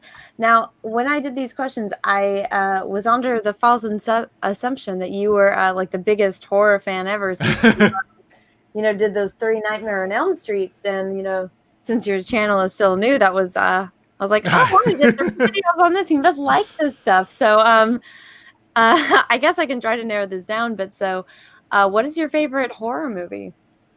Oh, favorite one. Oh, God. Okay. Well, I do love The Shining, but I'm always a big fan of stories. So I don't like the horror movies that are just trying to be shocking for shocking's sake. I like when there's a proper development and the story is moving along, that they can make you scared with all those elements. And all that stalling did not get me to the movie I want to say. Because I'm totally blanking on which ones would be my favorites. It wasn't Nightmare on Elm Street. That was just something I did because I hadn't seen anyone else do that. Oh. I know, like a lot of people like Jaws or Alien and. Oh, does Aliens count as horror then? Yeah, Aliens is science fiction horror. Okay, yeah, then we're going Aliens because that's got everything. Yeah, that's an easy answer. It's funny how some of the best movies of all time, it's like Star Wars it's fantasy, but it's in science fiction. Alien is a horror movie, but it's science fiction. Yes. Yeah, there's a lot that gets crossed over, and it's not clear which one it's in, but it just works. Mm-hmm. Yeah. The Thing. That's another one. Yeah. See, I'm a big scaredy cat. I don't like scary movies, but one of my friends told me, they're like, you need to watch this movie. And I think I had watched it when I was a kid and I got too scared. Watching it as an adult, I was like, this is a really good movie. Like the second somebody says Aliens, I'm like, I'm watching it. Yeah. Oh my. Oh, okay. So you have seen The Thing. Yes, I have. I have seen the black and white one and then the Kurt Russell one. How much did it terrify you? Because it's so well done that there's setups where a jump scare is coming, but it gets you every single time because they build it up so well. Well, so I love dogs. Like I'm a sucker for animals, and so I was like, stop shooting at the dog. And then the scene with the dog, and the dog does the thing. I was like, oh my God, kill the dog.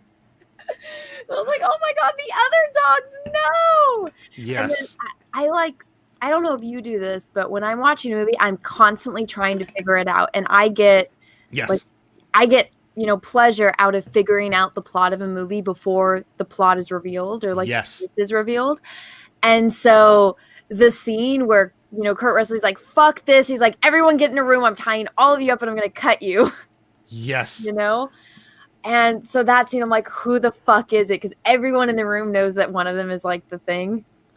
And then at the end, like, how it leaves you with that cliffhanger, like, okay, we all know they're both gonna die, but which one is like, is Kurt Russell the thing? Is the other guy the thing? Or are they both human? Like, what's going on? Yeah. Oh, so I love that it leaves off on that cliffhanger, so I don't know, and I'm always going to be wondering and thinking about it. And I've heard different theories on which one it is, and there's so much thought that went into it. But I am so with you. I love when I can figure out the movie before it happens, and that it lends itself to being discovered.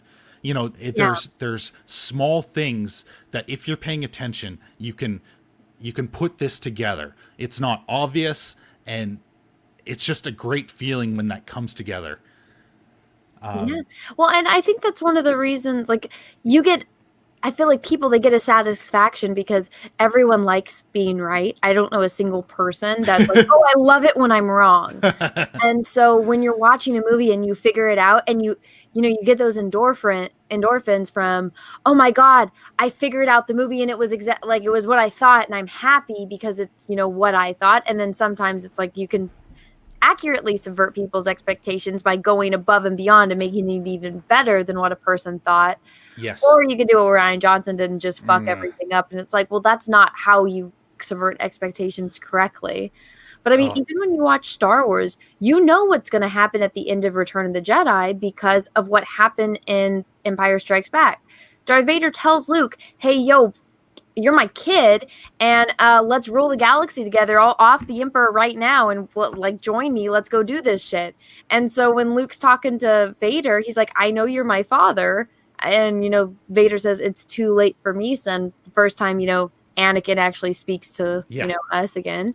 And then when Luke's up there, Luke already knows that Vader's going to take his side because, I mean, in the last movie, he's like, yo, kid, I'm going to kill this dude. You come and join me. It's like, we already knew. Yeah. But the satisfaction of seeing what we knew come to life. Yes. And that's just good storytelling, because there's, even when people figure it out, it's not clever just to twist it at the end to go, oh, I fooled you. Like, there's the proper way to develop that, and there's that resolution and that, mental release where it's like, okay, this completed, the journey completed, and it came together properly. But when somebody like Ryan Johnson's like, oh yeah, this is just totally subverting expectations, it's hollow, because there was no thought going into how a twist would be appropriate. Because a twist can happen, and there's some people that do it really, really well, but he didn't set that up. And the twist should be able to be seen throughout the movie. It shouldn't be totally obvious, but there should be clues that you're being misdirected and the real thing is going to come.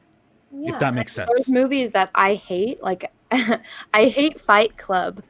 Like, I passionately hate that movie, even though everyone loves it. But the setup for the plot twist in that is throughout the whole movie. So when it does happen, and if you figured it out, a majority of the time the audience is happy about that. Whereas me, I'm just like, this is stupid. Oh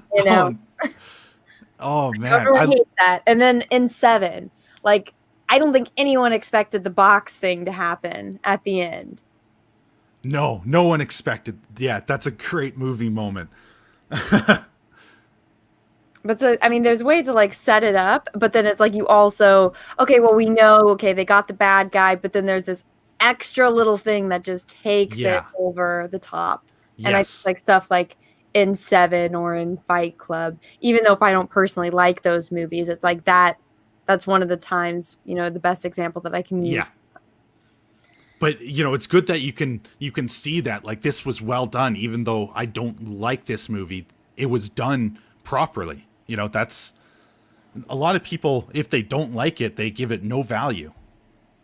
Well, I mean, that's the difference between letting, your emotions take over and then looking at things objectively. Yeah.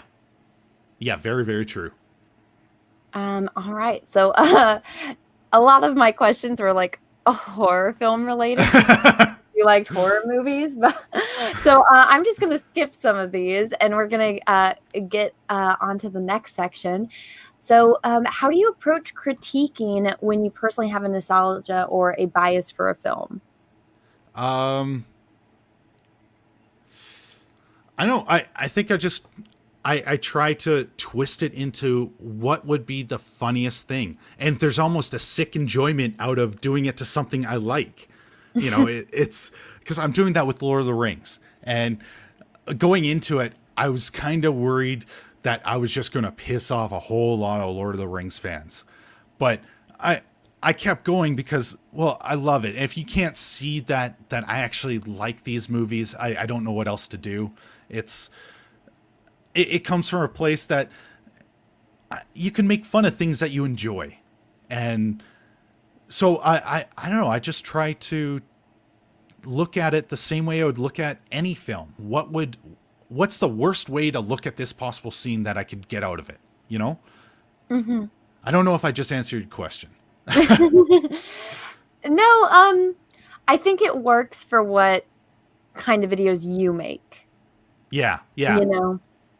And once people have like seen your content more, they'll be able to understand. And also, everyone, if you have not subscribed over to Yeticast, go make sure that you do so you know the context behind what we are talking about. So the link is in the description, and my mods have been wonderful enough to be posting it throughout this conversation. So make sure that you go follow him and check out his video so you understand what we mean by those things. All right, so let's see. Since you are a Yeti, what question do you get asked the most often? Do you often get hairballs? I don't know. People just kind of go with, what's it like in a mountain cave type of thing. Haven't had that many questions about being a Yeti yet. No? All right. No. So is it mostly just like about individual videos? Yeah, I think so. I don't know. Because I haven't been on that many live streams, especially talking about myself. Ah, gotcha. Yeah, so I don't get asked too much about that. It's more, what I get asked the most is like, how would you describe your content? And I still don't know how to do that properly. As I keep thinking I need to change the way that I should describe it, because I don't think it quite articulates what I'm doing.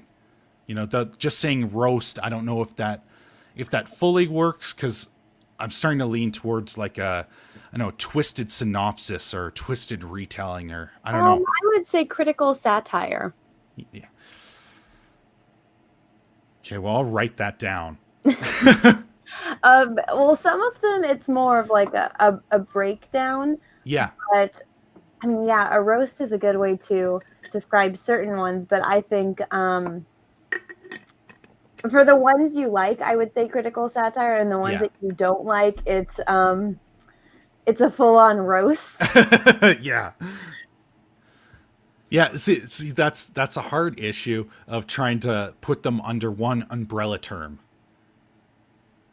Because it's almost like one thing doesn't fit all of them. You know, the roast can kind of do it, but I don't know if it does full justice. I think you'll learn more, and as you evolve, and the more content you make, and then you'll figure it out as you go. Yeah, probably. It's still in the beginning, you know. Just wait until you've been doing it for years. Yeah. Oh, yeah. I hope people still like me in a couple of years. Oh, trust me, they will. All right. So next question: what are you most passionate about? Well, probably making people laugh. As soon as I found out that people were laughing, it gave this, like, I don't know, almost this little high, and there's this enjoyment that comes knowing that I was able to help give someone a little bit of break from their day, you know, for 10 minutes or 15 minutes, whatever amount they're watching for, they had a break. And this leads perfectly into my next question: is when did you discover your talent for humor? Oh, I don't know, when Mulan came out. I've always cracked jokes, but I never really thought about trying to do it in this type of form. And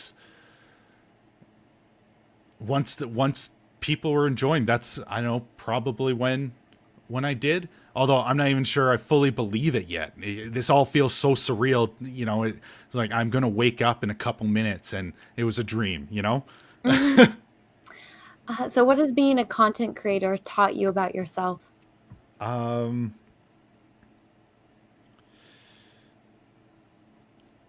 know, it taught me I need better time management. That's, yeah. I've got to be better at organizing so I can do more, because I want to get live streams and stuff, so there's not so much time between my videos, because it takes so long to put those out. I want to be able to give people something in between that, and I need to be better organized so I can make that happen. So what are your goals for your channel then? Well, right now, to get monetized. Hit 1,000 subscribers and getting those watch hours. That's my first goal. And then what's your overall goal? I don't. If I can make this into like a living, that would be fantastic. If people like that enough and they want to support me and keep growing, it would be amazing to do, just make people laugh through these types of videos. I would love that. If that doesn't, it'd be a good hobby, but I'd like to make this into something real. Yeah. Well, I hope that you're able to do that. I mean, you're at 285 subscribers right now. So we have 247 people watching. If you guys could go in and sub to his channel and check out his videos, that would help a lot. Yeah, that would. And that's already a pretty big jump from earlier today. Because it was, I don't know, I think it was 226 when I came in. Oh, really? Yeah. Oh, well. So that's, yeah. So lots of people are, that makes me pretty happy. Well, I hope everyone is checking out the content and making sure that you smash the subscribe button and ring the bell for notifications. Oh, yeah, that would be amazing. I would love it if everybody did that. Well, I think the more that people get to know you, the more they're going to want to support you and watch your content. Yeah, I think you'd be right. So, you write your scripts and you do all of this stuff for, movies that you've seen, but have you ever considered writing your own story? Well, I did start writing a novel. So, okay, I finished one novel, and it's not bad, but it's not good. It definitely comes out more as a practice version. There's the plotting issues, and it just doesn't, I couldn't figure out how to fully fix it, but it starts getting better as I learned more. After I finished that, I started a second book that was significantly better than that first. And I was rolling around. I think I hit 70% of my way through, and I just hit this, wall. And the words stopped coming to me, and I was getting so frustrated, and that kind of led me to starting YouTube, because I needed a way to distract myself and think about something else, because I was driving myself nuts. Writer's block? Yeah, it was. See, I knew where I was going. I knew all the ideas, but the words weren't there. It was just, and the more I thought about it, the more frustrated I became. So I just, okay, take a break. Yeah, and I jumped onto this YouTube thing, and it started. It started rolling, and I enjoyed it. So I haven't had a chance to work on that story yet. What's it about, or what genre is it? That one would be a crime thriller. Oh, interesting. Yeah. First one was like post-apocalyptic adventure. But it's, yeah. There's, I don't know. The idea was almost like too big. Yeah. And it was more than my ability was able to handle. So this other one is just standalone, and I think that resonates a lot better. Yeah, well, I mean, as long as it's what you like and that people can see the passion behind it, I think that's what will stand out the most to everyone. Yeah. So hopefully at some point I get to finish that, but I'm pretty focused on this YouTube thing right now because it's really enjoyable and I'm meeting great people. It's great interacting with so many people that had those opinions that I thought I was almost alone on. You know, you go on, every single article is about how The Last Jedi was a masterpiece, and you watch it and it's garbage. And I'm not alone in that opinion. No, you're not. And I mean, I felt the same way. I've always been like the nerdy one. And so like I was like, oh my God, The Last Jedi is fucking terrible. My mom was like, nah, it's just a movie. I'm like, no, you don't understand. Yes. And then everyone was like, what do you mean you don't like a Star Wars movie? I'm like, it's too long to text. I'm just going to I'm going to send it to you. And then other people watch it. And then I met everyone and I was like, oh my God, I found my people. I know. Oh, yeah. That it's hard to put into words, especially a text. You're not going to fully be able to, articulate what's going on, why it's so wrong. Are you going to do a video on it? I don't know if I could. I watched that movie once and I do not want to watch it again. I suppose maybe if I like set some sort of, once I reach, 100,000 subscribers, then I'll do it. That type of thing. Mm-hmm. Maybe a lot sooner, but I don't want to watch it. And I don't know if I could do it without sounding hateful, because I like having a little bit of joy in something that I'm working on. And I know I just despise it too much. That's completely understandable. Let's see, where was I on here? Where was I? All right. Oh, so with YouTube, there's the ups and downs with it. I know you're just getting started on it, but so like when you're in a bad mood or you're down, what do you do that snaps you out of it? Is it like, do you work on a video? So, if you see like a bad movie like The Last Jedi, do you, rant about it? Do you get it out of your system? And does that make you, feel better? Like Wonder Woman, I guess, would be a better example of that. Yeah, that one was tough because it took me a long time to write that out. There were so many sections where nothing happens, and it made it very difficult to find humor, because it's not so offensive that it's ridiculous, so it's very easy. It's just boring, and boring is very hard to twist. I know. I kind of complained to my friends until it snapped me out of it, and then I got back on the roll. And I don't know if that fully answers the question. I'd probably say I just keep working at it, or I watch a good movie. Oh, there you go. Yeah. I wish I had a better answer. But. No, I mean, every person is different on how they handle things. Like me, it's like I just do a rant video and I'm like, I got it out of my system and I got it off my chest and it feels like a weight's been lifted off my shoulders. I wish I could do that. I wish I could get that rant out. Maybe a live stream or something would be able to help get those things, like talk about the movies instead of worrying about roasting. You could do like a live, rant review. Yeah. Those maybe down the line. Although I do like talking to people about that, so it's not just me. Yeah, you could have a roundtable discussion. Yeah. I'm thinking that might end up happening. Oh, well, There you go. Make it happen. So if you guys want to see that, go subscribe over to Yeticast channel. The link is in the description. My wonderful mods have been dropping it in the chat. All right. So these next couple of questions are just so people can get to know you a little bit better. So, Okay. and then we're gonna we're almost done because a lot of my questions were based off of I thought he was a big horror fan, but it turns out not.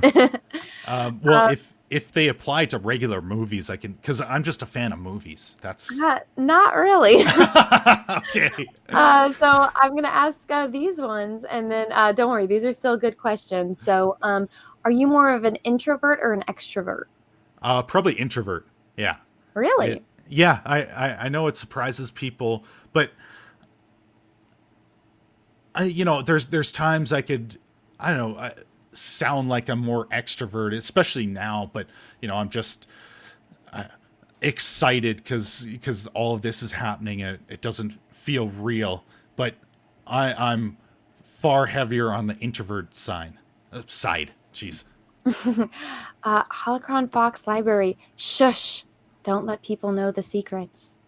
You got to catch them off guard sometimes.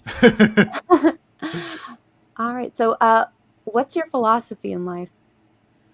God. I don't know. I'm thinking maybe do everything you can to the best of your ability. Don't half-ass it, because people will be able to sniff that out right away. And keep your word. Because if you can't keep your word, then you've got nothing. Yeah, very true. Yeah. Which falls into my next question. What makes you feel accomplished? I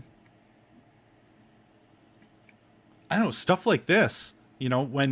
When people are starting to enjoy what I'm doing, I feel it makes me feel very accomplished.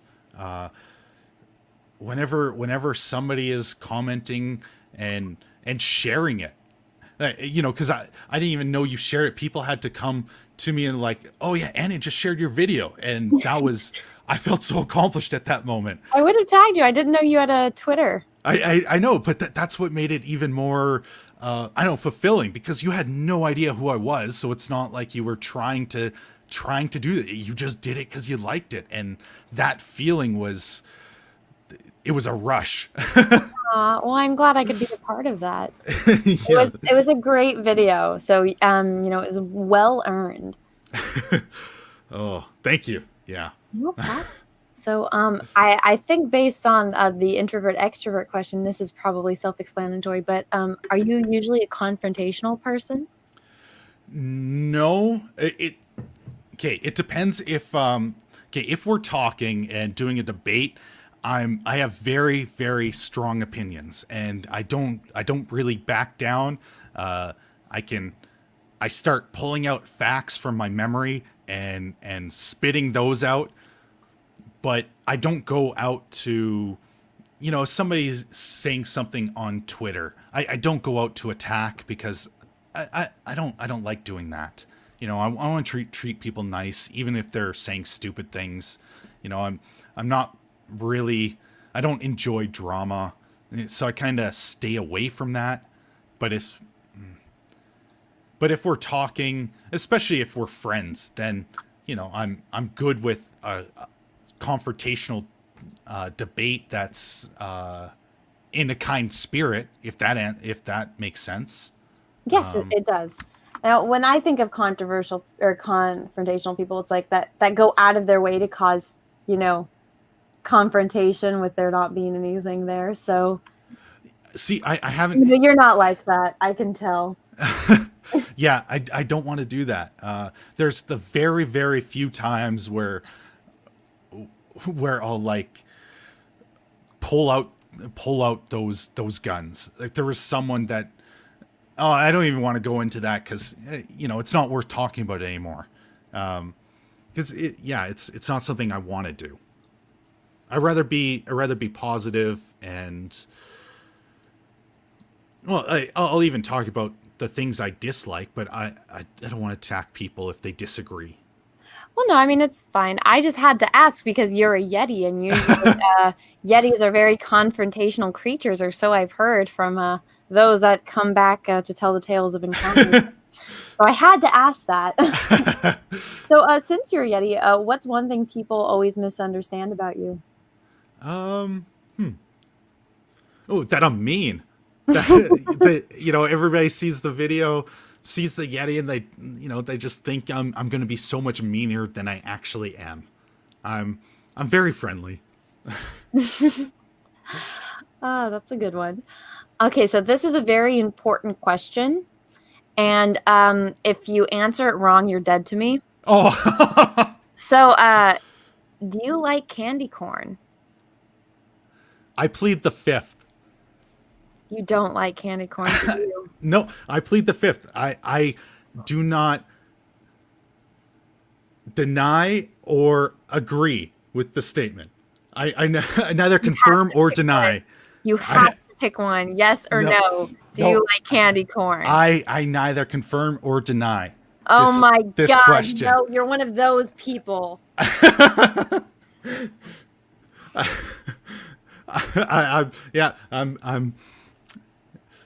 I'm saying nothing. How dare you? Especially after that warning you just gave me. Like, oh, it's been so friendly. It's like, oh, I'll hate you after this. Maybe I should have waited until after to say that part. God damn it. Well, you know what? You're wrong. I know you're a Yeti, but still, candy corn is life, love, and if you don't like it, you're wrong. I don't even want to ask you the rest of these damn questions. Okay, this one you might use. This is your get out of jail card. So if you had a direct line to anyone in the world right now, who would you call? Oh, God. I don't know. Who would I call?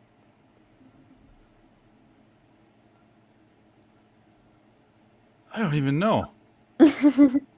Not like George Lucas or... I mean, he'd be pretty interesting to talk to. But there's just so many people, because you could do it for so many different reasons. That's true. That's true. That's why you could call, if you had a direct line, they didn't have to, they'd have to talk to you for as long as you wanted. Oh, you're forced to talk. Well, I mean, it's let's say you get like a genie wish, and so, they can say like, oh, I don't want to answer that question, but they're compelled to have a conversation with you. Compel. Okay, so here's the thing: do they have to listen, or do they have to talk back, or are they forced to listen to whatever you say? Because that could bring up some different things. Oh no, they're listening to you. You're having it's like a phone call, Because I mean, you could just call up Brian Johnson and rant for 3 hours about why the movie was bad and he shouldn't have done that. But that'd just be mean. That wouldn't be it'd feel very nice. Great psychological question. So who would you call? Would you call like an enemy or a friend? No, I actually wouldn't waste that on an enemy. That would be, that's more of a joke. I wouldn't want to spend that much time. I'd probably do like Joe Rogan, because I love his conversations. I love his podcast. They get deep into so many different subjects. So I'd probably go with that, because I think it would be fun. Oh, that'd be cool. Yeah. All right. What is your biggest irrational fear? Needles. I'm with you on that one. I hate it. It does not make any sense. I'm really tall, and it just like, oh, you're scared of needles? Like, it just doesn't. How tall is really tall? Well, I'm 6'2", so okay, yeah, you're tall. Anything over 5'6" is excessive. Because I'm freakishly short. How tall are you? Like 5 foot with heels on. Oh, okay, that is way shorter than I expected. I'm a hobbit. I did not think that short. Yeah, a lot of things that people don't know about me. So I sit in like a regular computer chair. I have it raised all the way up, and I'm sitting on like pillows just so I can be on camera. And like no, oh yeah, my feet do not touch the floor when I sit in my computer chair. So I have a little stool that I keep my feet on. Oh my so that way they don't like fall asleep from hanging. Oh my! I want to see a picture of this. It's embarrassing if I can post it. Oh yeah, I didn't really, because I know you've said you were a hobbit, but No, yeah. I'm a hobbit. Yeah, okay. Yeah, that makes so much more sense. Yeah, that's why it's true. I am a hobbit. I am the hobbit of the fandom menace. Oh, yeah. I always have to make sure that the chair and desk I can fit in, and that it gets raised high enough. Otherwise, my feet like fall asleep from being at bad angles. And you see, I need a stool, a little thing for my feet to rest on. So you and I have the exact opposite problem. Oh, but at least you're comfortable on an airplane. That is actually true. I was thinking about that, and I'm like, I feel cramped on an airplane. How do like giants feel? Oh, it's miserable for me. When I get off, I usually have bruises on my knees. Oh God, that's terrible. Yeah, it's so uncomfortable. You get, and then it gets even worse if they try to recline, because my knees can't go anywhere, and if you're beside someone, you're just hitting them. Mm-hmm. It's yeah. Oh yeah, airplanes are not fun. I do not envy your issue there. You can reach things that are up high. Yeah, yeah. I've never had that problem, and if I did, I start climbing stuff. So what's your favorite hobby? You know, I have absolutely loved this YouTube thing, and I don't know if that's considered a hobby, but I also love skiing. Like, I absolutely love being on the mountains and skiing through powder. Like, that's something I really enjoy. And writing was very fun. I think those are kind of my top answers. Huh. Why am I not surprised you like the snow? Yeah, well, I'm up north. It's kind of part of me. I think if I go someplace too hot, I would melt. That is true, and especially with all that extra fur. Yeah. Fine. Oh my goodness. So, next question. What qualities do you most admire about your parents? I think determination, like and drive. I would say so. I think that they're both very determined in what they want to do, and they go out to do it. Like they don't let things stop them. They find a way to get it done, and I've always admired that. That's interesting that both of your parents are like that. Usually it's like one more than the other. Well, I think it would be that way, but I know both of them are going to watch this later, so. Oh, I apologize, Mom and Dad. When you so I'm not going to side with which one is which. All right. So then this one might be a little bit controversial for them. Then, if now that I know Mom and Dad are watching, who is your hero? And this can be reality or fictional. Oh God. These are so obscure, and there's so many people to go with, and it's always changed throughout the years. I mean, okay, I always loved Indiana Jones. The way he holds himself is awesome. So, in the fictional realm, that's great. But then there's other people. And I'm really bad with names too, by the way. That's half the reason why in my videos I just come up with something, because I can't remember who they were. Like, I know who they were, but the name it just loses me. God. Okay. Do you want to do a real life hero and then a fictional hero? I'm trying to think of both. And Glad you want that one. Yeah, well, okay, who are yours? Let's hear that. My heroes? Yes. Well, George Lucas, for one. James Lipton, who this show is based on. And honestly, I have a lot just because there's so many people that taught me things in certain part of my life. And so it's helped shape me as who I am. Like, when I was younger, I really related to Spock. Because, family drama and stuff and, being an outsider, but I look a certain way, so I don't fit in with the people I'm surrounded with. And then when I got older, I really related to Picard because I have, if you can't tell by my rant videos, I have this anger within me, like this anger issue. And if I was, in the movie Inside Out, like that would be my lead emotion is anger. Yeah. Okay. And so Picard taught me how to be diplomatic when I don't want to be. And that was something that was very, very important to me even now is even, when faced with things that, just make me want to scream and, I don't know, tear down the walls. Yeah. I always, remember the stuff that Picard taught. And I mean, there's plenty of episodes of The Next Gen that you watch Picard and you are familiar with the show and his personality. Absolutely. Yeah. It's taking everything in him not to punch the person in the face. Yes. Yeah.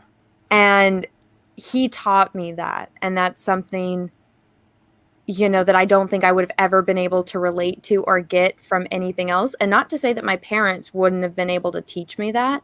But there's some things that, especially when you're a certain age, you rebel against that.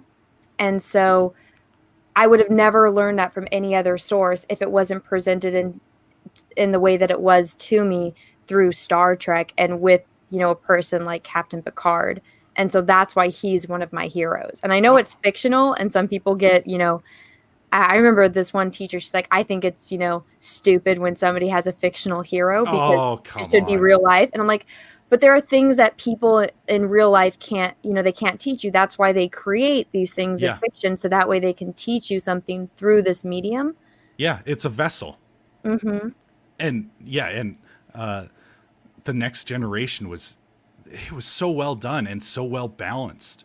Like the characters are all, they come at it from different angles and they don't force you to look through a certain way. That's the thing I really respect about it. They kind of, there's never always one answer. There's sometimes multiple, and sometimes there's just a hard choice and you have to go with what you think is best. It might not be the best one down the line, but at that time, that's the best answer. Yeah. Well, and yes, exactly. Johnny Skinwalker. Yeah. Picard absolutely broke me. It was like watching The Last Jedi every single week. But sorry. Oh no, sorry.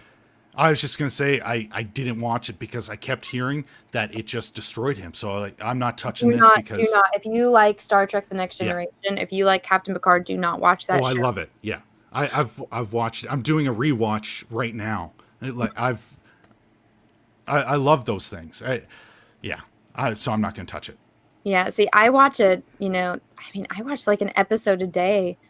And I watch Frasier all the time. Like I just like having shows on in the background when I do stuff because a lot of real life work. I'm an artist, so it's like I'm drawing or doing projects, and so I just have something on in the background because I can basically it's either draw in silence or draw with something playing in the background. Yeah.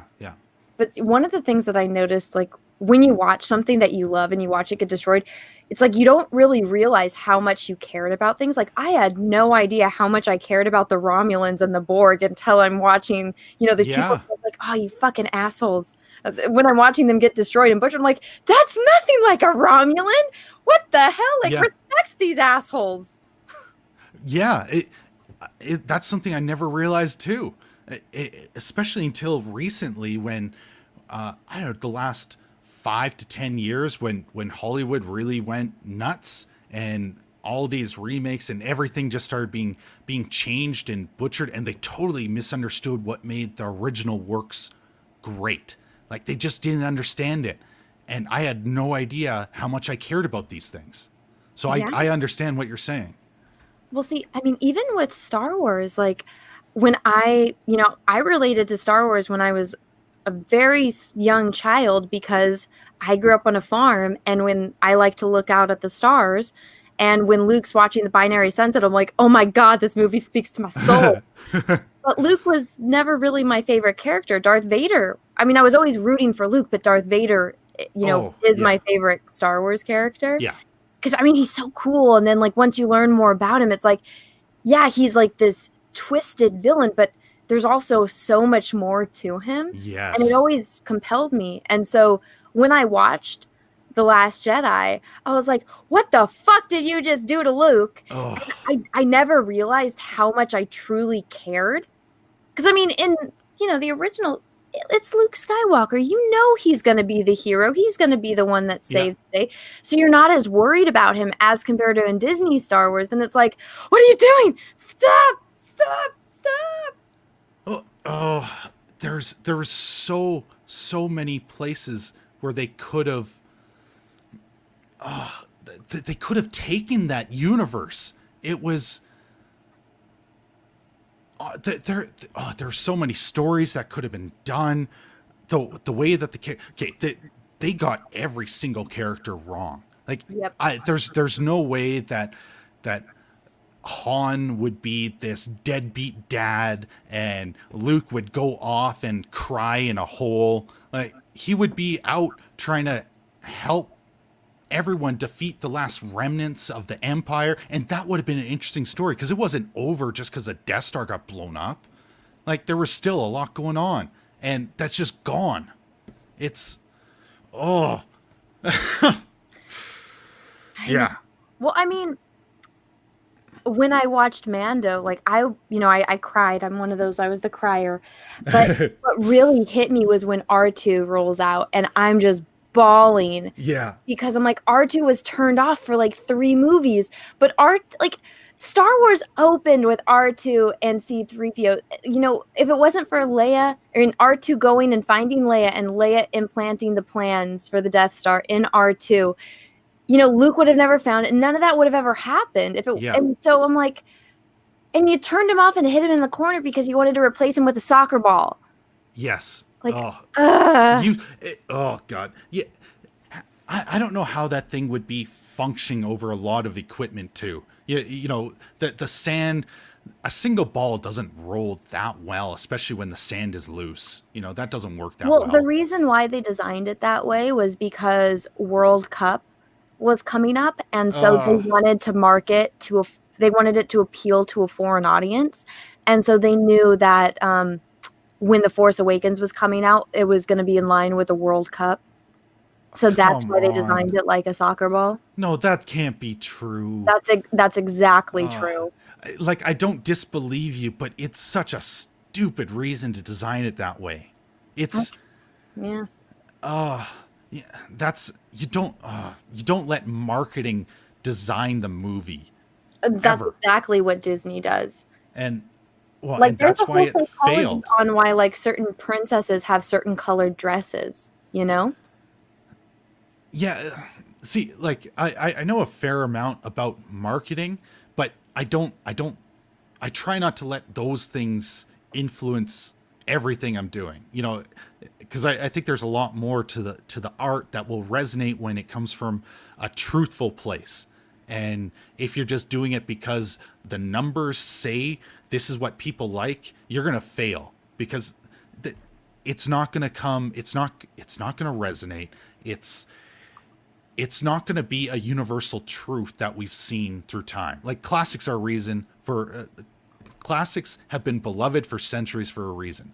Like, they tell a story about something that is true across basically any culture. It's a human truth, and you can't get away from that. But now they're trying to do these stories by numbers, and it doesn't work. It doesn't. It's non-effective because they're not coming from a place of truth to get to people. I think I'm starting to talk in circles there. No, you're making sense. But hey, back to the question: who is your hero? Oh my God, who is your hero? Oh, that's a question we started on. And you asked me who mine were, and then we went on this complete tangent. Yeah. Okay. I had an answer partway through that too. Okay, this is one that's just coming to mind only because I've seen him recently, and John Cleese.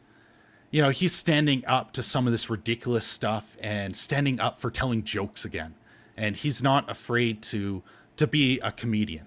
And he's funny. All the stuff. I grew up watching him, and you know, those things are timeless. Parrot Sketch and the Holy Grail, like Monty Python is just the greatest. See, Life of Brian was my favorite. Yeah, that's a good one. I need to watch that again.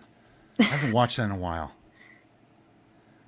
So I'm gonna go with that, but I know I have some better answers, and they're just not. I'm not able to pick them out right now. Is there like someone in music or something? Like, for example, my hero in music is David Bowie. Oh, And I mean, he crosses over into film as well. See, I don't know. You could always just say your mom.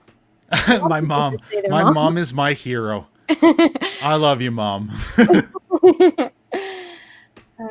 Yeah, see, my mom resents it because I say my dad. Oh, okay. I get the scapegoat that, I'm a daddy's girl, so that works, you know. Oh God, yeah, you're way quicker on those questions than I am. You know, well, I did write them, so I have I've had them on my mind because I have to plan out my show. It's one of the weirdest things where if this came up in just a conversation, I'd probably have an answer, but as soon as you get asked, it's kind of like, oh, okay, now my brain's just going to give up. You know, we'll just go blank. We'll just do the mom. Your mom. Yeah, my mom. So what are your favorite songs? Oh, favorite song. Okay. Well, I was always like big into rock, and I was big into metal when I was younger. So I loved Iron Maiden, Hallowed Be Thy Name. There was also there's so many songs. I listen to more alternative now.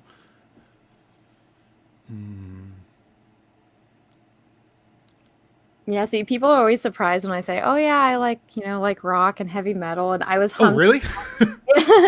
Yeah, well, I mean, I like a lot of different music, but I don't really like new music. So I was I had this song stuck in my head the other night, and I just kept humming it, and everyone's like, "What are you humming?" And they're all guessing, and then I'm like, "Down by the Sickness by Disturbed." And Oh, like, God. what? I'm like, yeah. I can't fully do that the way he does it. It's Oh, I know. It's so great. But then at the same time, it's like I have like Disney, music on my phone too. So it's like, oh, I can go from like Disturbed to, I don't know, the soundtrack to Tarzan. yeah. I don't have issues doing either. It's both are enjoyable for different reasons, and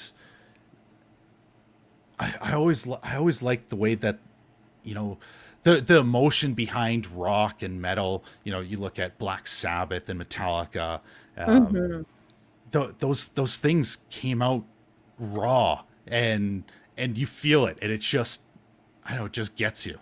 Well, I mean, also I don't know, there's something about the talent behind it. Like when you go and you see like classic rock, and I mean, for instance, I remember I went and saw AC/DC, and I'm like, they're actually playing the instruments. They're actually singing, and it's just so amazingly talented. Whereas then you see at the next, because I was at a music festival, then you see like the next stage over, and it's, I don't know, it's one of the, I don't even know what it's called. Is it like, I want to say beatboxing, but that's the wrong word. But it's basically just a DJ pressing a space bar because the music's all pre-recorded and they just have to stand there and like sway to it.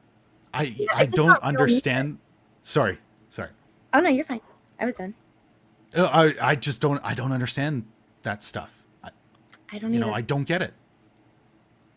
It's exactly what you said. I don't know, the music doesn't do anything for me, but when you hear some of the classic rock, there's always like you really get into that. Deep Purple, Smoke on the Water. I don't know anyone that can't get behind that. Back in Black, or oh god. See, again bad with names, so I'm trying to think of all the things I love. Well, here, these next two questions were about music. So is there a song that makes you unconditionally happy when you hear it? Ooh. Like you could be in the worst mood, but you hear this song and it's like you're immediately unconditionally happy. Mm-hmm. Okay. Oh, I don't know. No? I know unconditionally like sad, and that would be hurt. Like that was the next question. Which one makes you unconditionally sad? Yeah, the Johnny Cash version of Hurt. I was just talking to someone about that song yesterday. Oh. Or Mad World, but those two, those ones hit me, and every single time you just feel it. You feel the way that he's singing those words, and it gets me. Okay, here's one. God, I keep saying way too much. Oh, you're fine. It's okay. There's Hotel California, and then there's what's the other one? I think called Party Tonight. Heartache Tonight. Jeez. Okay, so for the longest time, whenever I listened to Heartache Tonight, I swore they were saying there's going to be a party tonight. And so that's how I would sing it until somebody pointed out till way later in life, way longer than this should have been, that it's heartache. And it totally changed the entire meaning of the song. But I still think party because it sounds so uplifting. It sounds so much of it sounds like they're going to be at a party, and it's, they're getting excited, and so I just loved it. And I felt uplifted because I thought it was about a party, not a heartache. That's so funny. There's some songs that I'm blanking on what they were, but I thought it was something else, and then somebody told me what the words actually meant, and it was kind of the same thing. Yeah. But I think I didn't really understand. Oh my god, what is it called? By Sting, the Creeper song, the Stalker song. Chat, what is it? The one with Sting.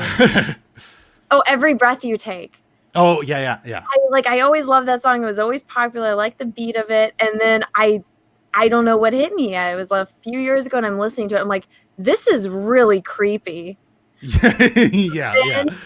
Now it always makes me laugh because if you listen to that song, but you think about it as being sung to you by your dog, and it's like that betrayed look a dog gives you when you leave the house and you don't take them with you. I'm like, oh my god, this song is like my dog singing to me. Oh god, yeah. Now it makes me laugh whenever I hear that song because I'm like, oh my gosh, this is my dog song to me. Okay, can you just give me 1 second? Mm-hmm. Okay, I'll just be 1 second. Okay, mute your mic. There you go. So while he's gone, let me go read some super chats. This has been fun. We are closing up on, actually, let me show this. We are really close to getting to the end of these questions. But so everyone, if you haven't already, go over and subscribe to Yeticast. Let me put the link in here again. Here we go. All right, so everyone go sub over to Yeticast. He has amazing content, and his channel is still relatively new. So I have a feeling he's going to blow up very, very soon once, more people get wind of his channel and this content. But his videos are super hilarious. I would suggest watching a few of them before you watch Birds of Prey, so that way you get his humor. But he also has a subscribe star, which you can go over and subscribe to. I don't know anything about Subscribe Star, but he is on there. And if you know what that is, then you can go check that out. He also has merch, so you can get, some cool, oh, wow, that's funny. They have masks on here. You can get some Yeticast merch. And then Yeti is also on Twitter. So if you have a Twitter, go make sure that you follow him as well. And then also this show is actually it's an interview show that I did that was based on the late and great James Lipton. And so there is a quote in, the description of this, of this live stream and in all of the live streams, because I kind of revamped them. But so one of the things that James Lipton said was that he said, I think anybody's craft is fascinating. And, listening to a taxi driver talk about driving taxis, it's going to be interesting, And that was kind of his philosophy. So I wanted to do, this interview show, and it inspired me. And actually, if you go over onto, you can see here the past ones that I've done. But so I think if you go onto playlist, it's there. But I've interviewed different people, and so like my very first one was with Eric July, Young Ripper 59, and then I did it with Todd Junker. So Todd Junker actually did some of the costumes in Alita Battle Angel, and the jacket that Hugo wears. Todd made that, and Todd was actually in Alita Battle Angel. And then the last guest before Yeti was Mahler, and then I did I interviewed Hiro Hey. And I interviewed Mary Mayhem. And then the other one, I had a little mishap. I was supposed to interview someone that was a close personal friend to George Lucas. But then they had to drop out at the last minute because of Lucasfilm not being too happy about them talking to me. So I was able to, call up one of my other friends from college that was a mutual friend of the other person, and that already knew about it. I was like, hey, do you want to come on? Because I know you want to talk too about Star Wars. So I had my friend on. But so if you want to check out any of the other interviews, they are here under the Force Talks playlist. And I do leave these up and live, but I did take a little break after James Lipton passed because I was really depressed about, one of my heroes passing. And then, Drunk 3PO actually, inspired me to start up again because I was watching him start doing interviews as well. And, Drunk has a magical way of, making people smile. And so I was like, and then also, I found Yeti and I found his videos and I was like, I want to talk to this guy. He seems awesome. So if you want to have that same feeling I had, the first video I watched from Yeti was Fatman, and it is hilarious. So that was my introduction to him. But you're back. I am back. Yeah, I was trying not to interrupt your my little spiel. Yeah, your little spiel. Well, no problem. So we are actually almost to the end of the questions. So I have a few left, and then I'm going to ask you the 10 questions I ask everyone. Oh, okay. All right. So let me see. Okay, what's something on your bucket list? Oh, on my bucket list. I do want to go to every continent. And even Antarctica. Well, I guess that makes sense to you. Yeah. Come on, penguins. Penguins are awesome. I know, penguins are cute. And yeah, I think it'd be very cool to just check that out because it's something not that many people have done. I would also like to have a book published and get monetized. Your bucket list, eh? Yeah, I've got to add that to the list now. It wasn't on there before, but I think that's a new one. See, my bucket list, I want to go to outer space. Oh my God, yes, that's on there too. That is like my number one. I want to go to outer space. So that's just like one of my life goals. Like, the moment in Independence Day when Will Smith and, oh my God, why am I blanking on his name? When Will Smith and David are in the alien ship and they're going into outer space, and David looks at Will and Will's just like, I've been waiting for this moment my entire life, and he like leaves the atmosphere and they're in space. That I'm like, oh, how like people, according to Hollywood, you're only allowed to relate with people that are exactly like you. I'm like, I related to a black man in that moment. What does that tell you, Hollywood? Yeah. Oh God, that's been on my list for so long, and I think it gets closer and closer because now they're starting to do like tours. I think Elon Musk had almost space tourism. I think he's working on that, or it's a Virgin Airlines. Thank you, Jeff Goldblum. I've met Jeff Goldblum. He is freakishly tall. He petted my head. It was an interesting encounter. He has a very firm grip as well when he shakes your hand. But yes, Jeff Goldblum. I cannot believe I blanked on that. But see, that would be one of my phone calls. I would like to call Elon Musk and be like, hey, can I go to Mars, please? Oh, yeah. Okay, he Can would be an interesting guy. My boyfriend's going to hate me, but can I please go to Mars? Yeah. That would be phenomenal. And they're even working on hotels in space now. There's companies dedicated to making that the next big thing. I don't know why they haven't built one on the moon yet.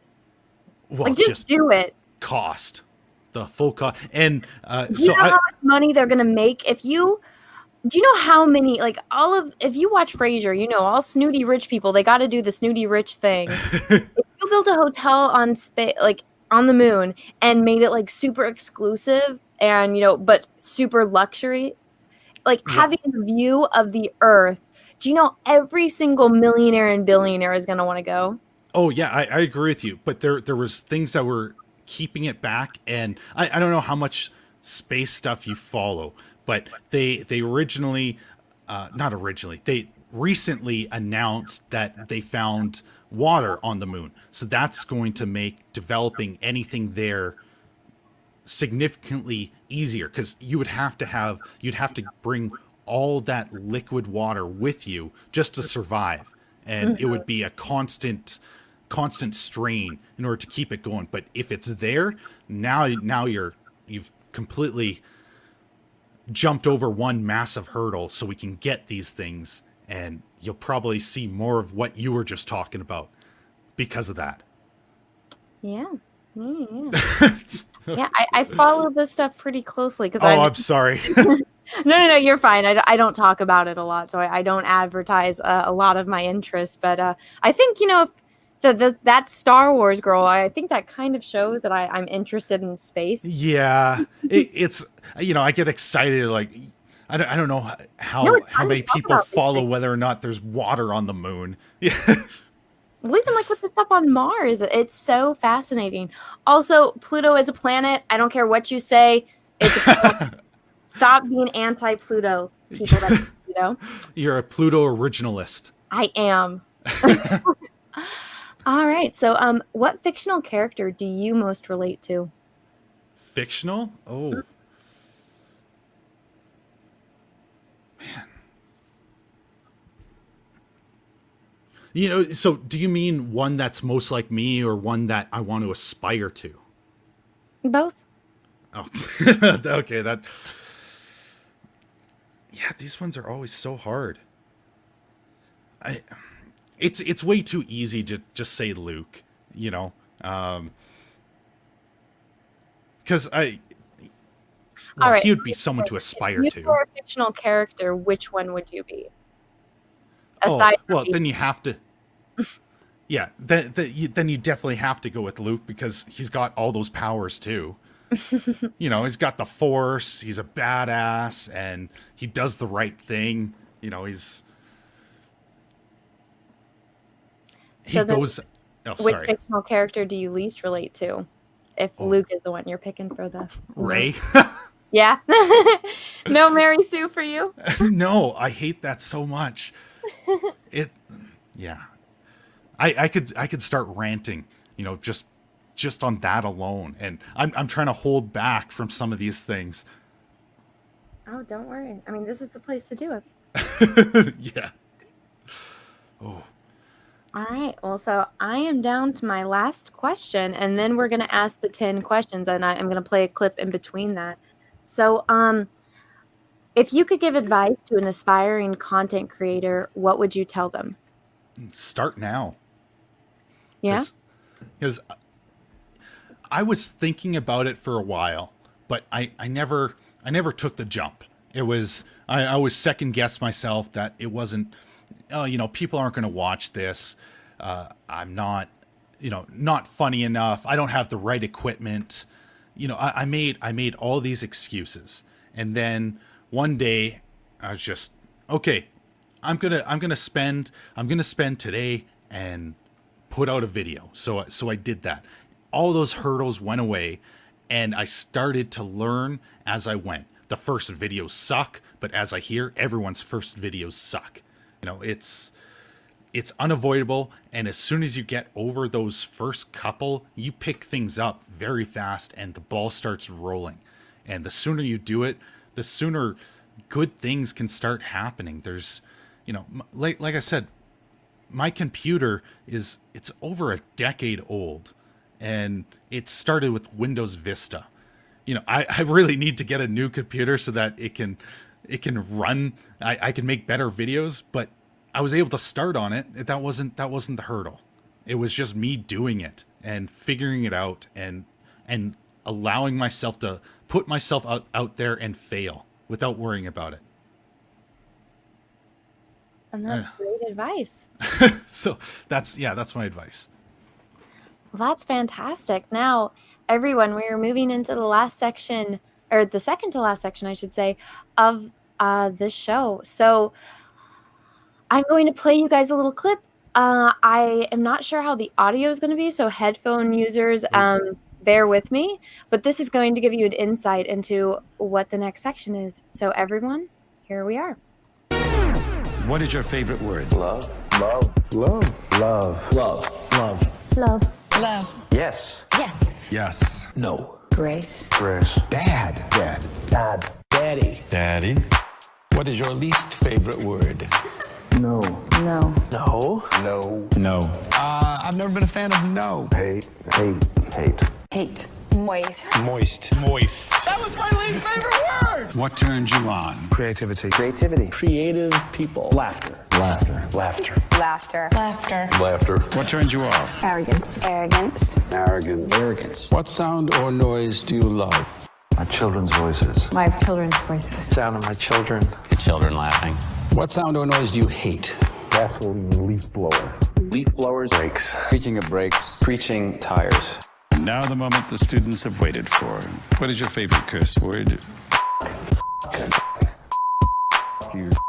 A series of f***s.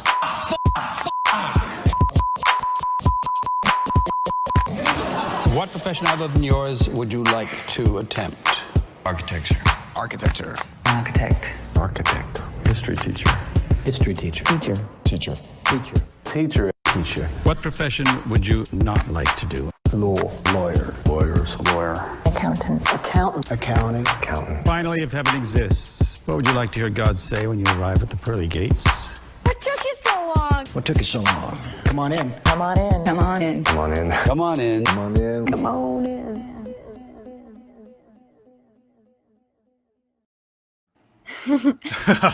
So lastly, everyone, this is the questionnaire that was invented by Bernard Pivot and was made legendary by the late James Lipton. So Yeti, what is your favorite word? Oh, that is...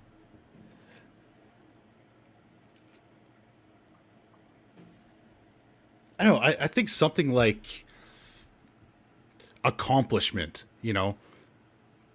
that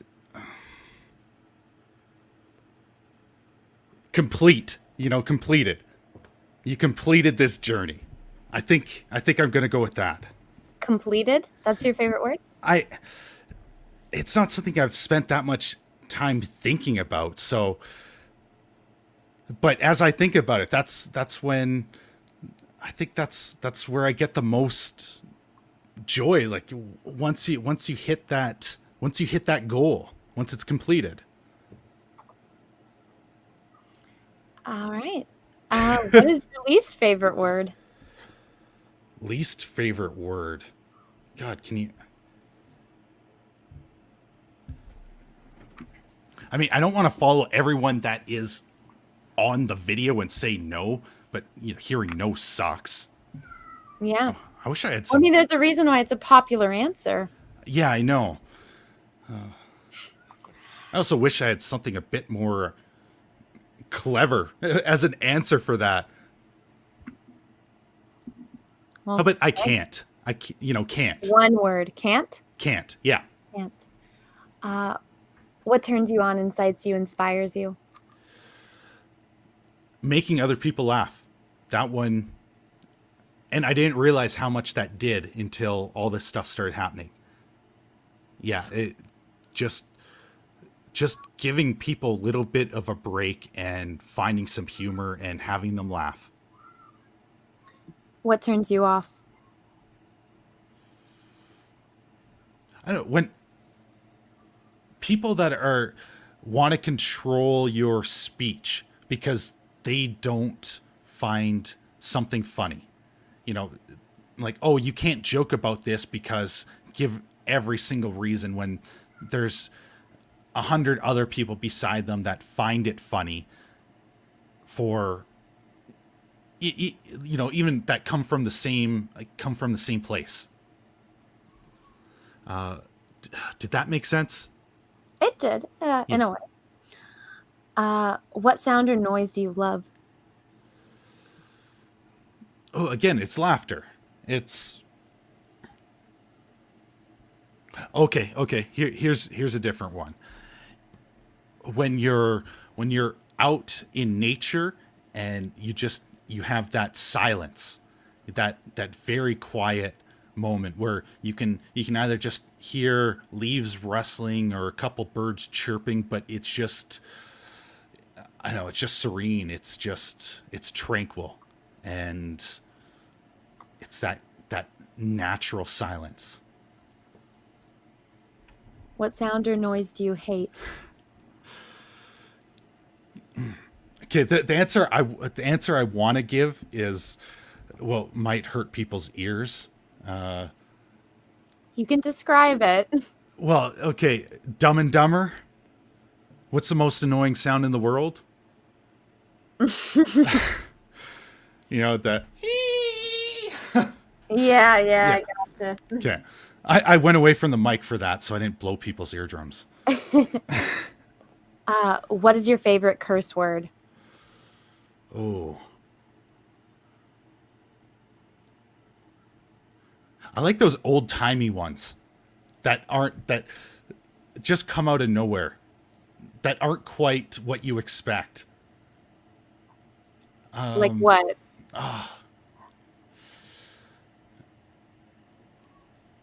What's your favorite curse word? Come on. Well, I'm trying to think. I'm thinking more the style of curse word, but fuck is versatile. But everybody says that, and it just seems like a cop out to go with what everyone else is saying.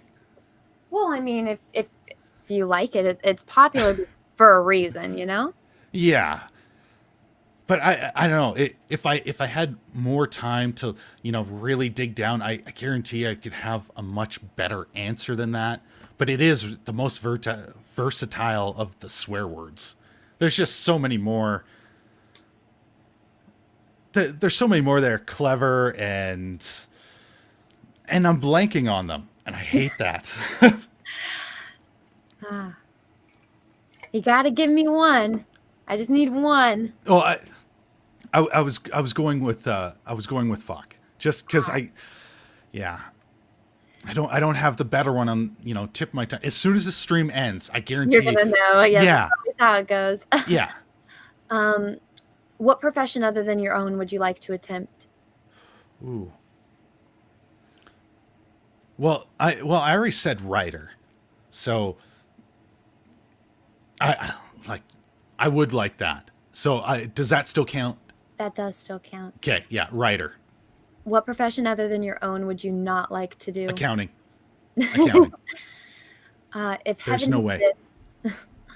If heaven exists, what would you like to hear God say when you arrive at the pearly gates? Cowabunga. And that is the conclusion of this interview. But everyone, I'm going to read super chats. And then if you have any questions for Yeticast, you do not have to ask via super chats. You can just say it in the chat. And then whichever ones he wants to answer, he is more than welcome to. Okay. if you guys want to start typing in questions, we'll go for another. I think I'll end it at 3 hours, so we got a little bit under 20 minutes. So if anyone wants to start typing in questions while I pull up Super Chat window. Let's see.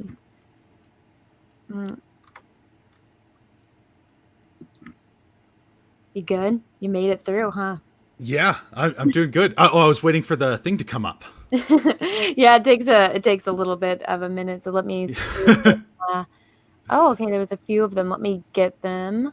Wow, they did not show up on the StreamYards. But yeah, the time has flown by. It's awesome. Like it just. Does Yeticast like Star Trek? Absolutely. Yeah, Next Generation. That's where I am. Matt G, thank you for the super sticker. It's a unicorn. John Powers, thank you for the super chat. Large whiskey sour rolls a big whenever you sit back and listen to a great conversation. Oh, I'm glad they found this enjoyable. That there's nothing more that I'd like to give if that they're just enjoying it. Mongo's Big Things, thank you for the super chat. This is great seeing Yeticast on here. He's a good friend and he thinks highly of you. It's going to be great listening to both of you today. Oh, well, thank you, Mongo. Oh, Mongo's the nicest guy. I swear, he's the nicest guy I've met on Twitter, and probably one of the nicest, in real life. Right now, I know he's had to step away, so everybody just send him some love, because he's had a couple little hard times, so just send it your way, because I won't go into more, but he's just great, so send him your love. Sweet. Does Yeticast like Stargate? Oh, absolutely. Yeah, doing a rewatch of SG-1 because it's been way too long. And that is one series I really want to see come back. I want to see it so bad. I am terrified for them to touch Stargate. I know. I am worried too.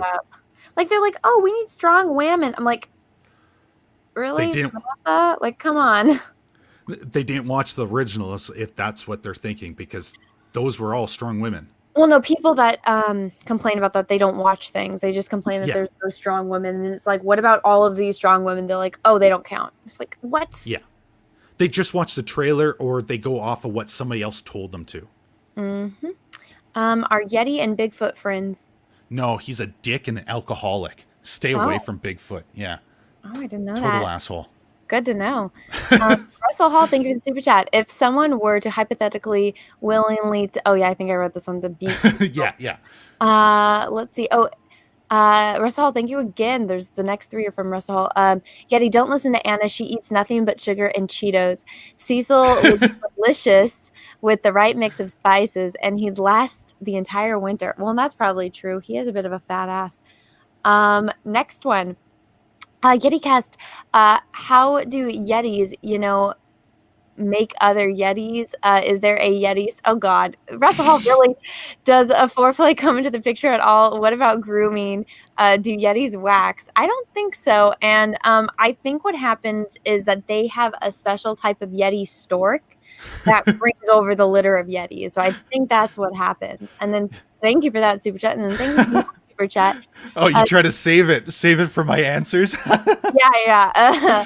Cecil would be delicious roasted. Prove me wrong. No, but thank you for the super chat. Thank you for the super chat. Have you heard the theory that Ahsoka created a new timeline which retconned the sequels? Funny, I tweeted that the night that show came out, and everyone's like, Anna, you're the embodiment of evil. Read. And now people are linking me videos saying, Anna, did you know about this? And I'm like, I tweeted that. And I specifically tweeted that and explained how. And I bookmarked it because I'm like, watch. You guys are all going to hate me right now, but then everyone's going to start seeing what I see and, making videos on this idea. I tweeted it the second I watched that damn episode. I can bring it up and show you. I was the OG one on that concept, or at least the first one that I, saw that posted about it on social freaking media. So yes, I'm familiar. I thought about it when I saw it. You're ahead of the curve. I am. So it's, you tweet it knowing that it's going to be controversial. And then, in a year or 2 years You're from now. proven right. Yeah, when everyone says that, I'm going to retweet that and be like, I was fucking right, bitches. You all hated me for it. Let's see. What was the next one? Mexican Iron Man, thank you for the super chat. Oh, and I think that I read this one earlier, so thank you again. And then Russell Hall, thank you for 2 in a row. Yeti, do you like pineapple? What about peaches? Yeah, those are both awesome. Yeah, like pineapple is fantastic. It especially goes well with savory stuff. And oh my god, you like pineapple on pizza. God. It's a fantastic flavor. It hits all the right notes on the palates. It hits the right palates. Because it don't like candy corn and you like pineapple on pizza. What is wrong with you? I did not confirm or deny my candy corn. You cannot hold that against me. It's the law. We're gonna twist it out of you. No. Not even confirming or denying tells me where you stand on it, and you're wrong. That is not an admission according to law. It is not. We're not dealing with the law. We're dealing with my logic. So yeah, everyone's turned on you. Pineapple on pizza is super gross. Disavow, unsub, cancel. And you got one supporter. You got Ryan on your side. But guess what? You guys are both wrong. Pineapple does not belong on pizza. No, he understands. He understands proper taste. Oh my gosh. I love to cook, and you need to hit the right flavor profiles, and that hits it. You're so wrong. Sheeter Shaw, thank you for the super chat. So Anna, you don't like Harry Potter? Oh, I'm a huge Harry Potter fan. Gryffindor. House Gryffindor. Represent. Oh, I think that was for me because I hadn't. Well, no, it said so Anna. Okay, never mind. Sorry. Do you? Oh yeah. Do you? What you call it? Do you know what Hogwarts house you're in? See, it depends on if you go by what is shown in the books and movies or the way it's broken down. The way that did you the take actual the description. Did you take the Pottermore quiz? No, I didn't take that. That's how you find out. You got to take the Okay. Pottermore quiz, and then you find out what house you're in. Yeah, because I assumed which ones I would have been in, and Which that one was. do you think you're in? Well, probably Slytherin or Gryffindor. But they just make them out to just completely evil people, and that's not what the description is. So if you go by this description, it changes.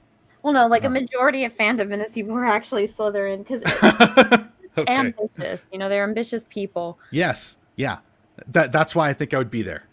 I am a Gryffindor. Roger Hayes, thank you for the super sticker, and it is a thumbs up. Well, thank you. Now I am all caught up on super chats.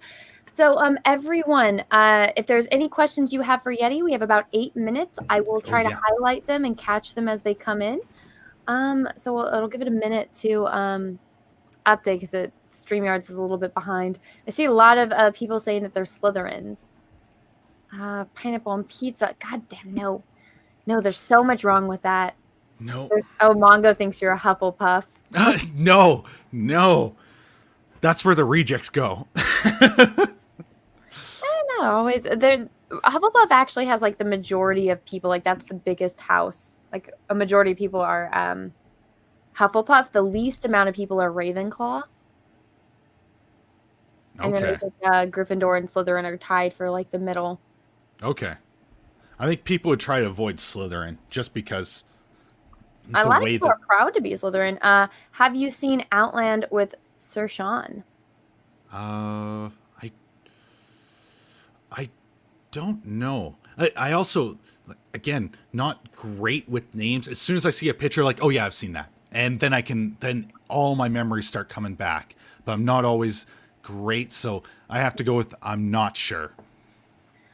Cecil is giving us an update. I have a concussion. Nobody cares because you're a sober loser. Get drunk. We need drunk Cecil, and then we'll care. Jeez. Oh my god. Yeti, do you like dirt with a hint of vanilla? I don't think. Do you know what this means? No. Okay. So we learned this on the Jack show. Yeah, that's a show I do with my friends. So did you know that if you have a product that has vanilla flavoring, and if it says natural, like natural vanilla flavoring, that it is most likely from the extract of a beaver's ass. What? Yeah, so apparently the beaver has like this gland next to its butt that produces this like mucusy stuff that smells and I guess tastes like vanilla. But if it says natural, why wouldn't it just be the plant? Because that's natural. Because when you list things, I guess like for the FDA and stuff, since it's coming from an animal, it's natural. It's not synthetic. So if unless it says specifically vanilla bean, which I guess is more expensive, if it says vanilla bean, then you're safe. If it says natural vanilla flavors, it's from a beaver's ass, and if it says synthetic, then it's synthetic. I mean, if it tastes good. Well, then you're evil. So I think a lot of us learned the hard way that we have all enjoyed beaver ass vanilla. Jeez. Okay. The things I learned. Yeah, I didn't believe it until I Googled it, and it's true. Go look it up. It is terrifying to learn that. It's one of those things. It's like, I love hot dogs. I don't need to know how they're made. Yeah. Didn't need to know that. I could have gone my life just enjoying it. But thank you for ruining that for me. You're welcome. Yeah, you'll think more next time you go have like ice cream or candy or something. I know. I'm gonna second question anything vanilla. Vanilla bean is where it's at. Yeah. Oh, here we go.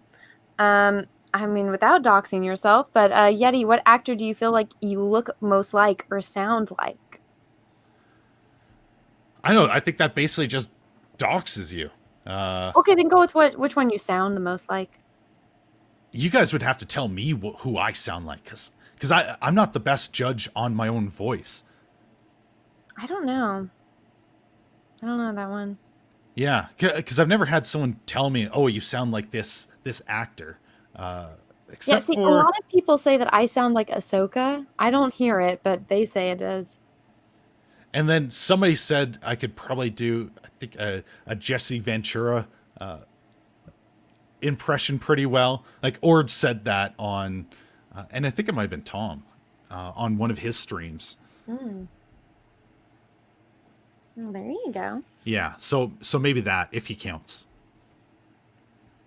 Oh my God, what the heck? Strawberry Frappuccinos have ground up beetles in the coloring? Well, I'm glad I don't drink that stuff. Now we're just getting into weird food stuff. Ground up beetles? Has Yeti read the Emberverse series by S.M. Sterling? I have not. I am behind on my reading. There are so many things on the list that I need to get through, and it's just, I know I got to catch up. Cecil, this is what Cecil answered that last question. For me, looks Brad Pitt, voice James Earl Jones. That is a terrifying combination, and that's not even remotely true. You'd have to be seriously drunk to believe that shit, Cecil. Also, happy birthday, James Earl Jones. Did you know that the Star Wars account on Twitter wished Kelly Marie Tran a happy birthday, but not James Earl Jones? What? No. Yeah. Like they haven't done it today. Let me go check right now. As of earlier, they hadn't. Yeah. It's also Betty White's birthday. It is. She's 99. Yeah, and if anyone hates on her, I will find you. Oh, yep. So, yeah. 9 hours ago, they said, happy birthday, Kelly Marie Tran. And everyone's just like, what about James Earl Jones? Because I don't know. I don't think they actually know anything about the original trilogy. I don't think those people do. Yeah. I mean, they could have just said happy birthday to, these Star Wars stars. Yeah. Well, that would have made sense, but I don't know. The hate that they have, it's like they want to hate on it, or that they hate it because people love it. Mhm. Well, I realize we're just under a minute. So, Yeti, is there anything you want to shill other than your channel and your subscribe star? Let us know like where people can find you. Give your little pitch for your channel. Okay. Yeah. Basically, I would love it if everyone went to subscribe to my channel at Yeticast on YouTube. I also, you can support me by joining Subscribestar. I would love to do that. Then maybe I can start funding a computer that wasn't made in the Ice Age. I also have a Teespring store where I am trying to add more designs. Right now it's just my logo, but I'm gonna try to add that as we go, and you would look amazing in those shirts. What else? I'm on Minds, and I am on Twitter at Yeticast. Jeez. What else? I know if you want to show a little clip, you can. I do have a 2-minute trailer in that I put up the other day. It's unlisted, so I just have to grab the link. But if you want to stop that, we don't need to. So that, that's up to you. Yeah, sure. Send me the link and I'll play it. Okay. And yeah, guys, no, Betty White did not die. It's just her 99th birthday today. She is still going. Yeah, no, I wasn't saying she died. No, God, people were saying in the chat that they thought she died. Okay, so yeah, this is the one coming up. It isn't the full clip. But yeah, everyone go over and subscribe to Yeticast channel. It is completely free to hit the subscribe button and ring the bell for notifications. I am subscribed. This is my incognito mode, so it shows that I'm not. But trust me, I am. I have binged his videos. It's fantastic. Let's see what you're at now. You are at 325. So thank you so much, everyone. I think that was 100 since we started. Yeah, and then, almost. Let me copy. It's like one away, I think. All right, everyone. The link for his channel and everything else is in the description of this video. Let's go here. And then, I don't think I'm sharing audio, so let's stop that. Let's bring that back. And could you get claimed? I don't think you would have any claims against it because it should all be fair use. But just to make sure that... It's fine. I'll cut it out after. Okay. I don't think you'd have any problems because this is an even more condensed version. But this is a 2-minute trailer, basically. To merchandising the movie now with a dash of Batman and Robin. This mess of a movie is about as appealing as seeing your grandma strip. Please no. Batman and Robin is what happens when a cokehead gets a hold of their dad's no-limit credit card. 7 minutes. This spastic movie has no real beginning. Viewers dropped into a sea of fat nipples and shaking cod pieces, after which we see a pair of spandex warriors rush off to stop Mr. Freeze, who looks like Gene Simmons if he was a techno-Eskimo that speaks only in puns. The dialogue in this movie sounds like it was written by a dad who's off of his ADHD meds. Come, join me. My God, it needs tending. Just when you think things can't go off the rails any more than it already has, Techno Kiss reveals his truck was a spaceship and blasts into the night sky. The rocket serves no purpose but to go high enough for the adrenaline junkie to get his fix and fly like the delicate butterfly he always dreamed of becoming. I'm a butterfly! I'm gonna go find me some butterfly poon! Just when it looks like Batman's nipples are hard enough to cut glass, Robin jumps in to save the day with his handy heat ray. What else is his Boy Scout packing? Does he carry around a bottle of lube just in case he encounters a tight hole? What you will. I'm not responsible. We're going a little far, but yeah. So guys, this is a look at what Yeticast does on his channel. So if you like that, go over and hit the subscribe button and ring the bell for notifications. Let's see if it's updated anything since. Hey, now we passed over 100, right? Oh, it's what's it at? 329. Okay. Yeah, that is over 100. Oh. The next thing was my favorite joke of all time. That Inuit throat singing contest. Well, or shit. concert. Computer just okay. It says screen not responding. Fucking A, man. Don't worry. Don't worry. No, it does this. Sometimes my computer just automatically shuts off when it's like the, the white screen of death. Yeah. And I think that's happening. So my computer might randomly shut off. And you're, of course, right when I need to end the live stream, this happens. So if I disappear, that's why. Okay. And this actually happened last time I did the stream. So fucking A, man, why is it doing this time? My computer just hates me. That's the summary of it. Or the internet, I think, hates me. It's working against me. Yeah, maybe it was just like as soon as you showed my video, it got offended. Oh, that could be it. But if I just disappear, I'll come back as soon as I can. And oh, okay. I think Anna just disappeared for a minute because I can't hear her. So while I'm, I guess, holding down the fort when she can close this out, do you guys have anything to ask? Because oh my god! I guess okay, now there's two of me. Okay. Let me remove that. I don't know what's going on, but I think that's a sign. But Yeti, thank you so much for being here. Thank you so much for coming on and allowing me to interview you. Is there anything you want to say before we go? Well, just thank you so much for having me on. I appreciate it so much, and it all feels surreal. I had an absolutely great time. I'd do this again in a heartbeat because this was fun. That's what I'm trying to say. I had a really good time. Well, I'm glad you had fun, and it was a pleasure interviewing you. Everyone, thank you so much for being here. Thank you so much for watching, and until next time, have a great rest of your day, morning, evening, afternoon, wherever you are in the world, and may the force be with you because we are really, really, really gonna need it. Bye, everyone. I'll tell you where I thought I came in. In the forest, when the lightsaber goes like this and flies off, I said, "Oh, what a great entrance! Ah!" Ray caught it?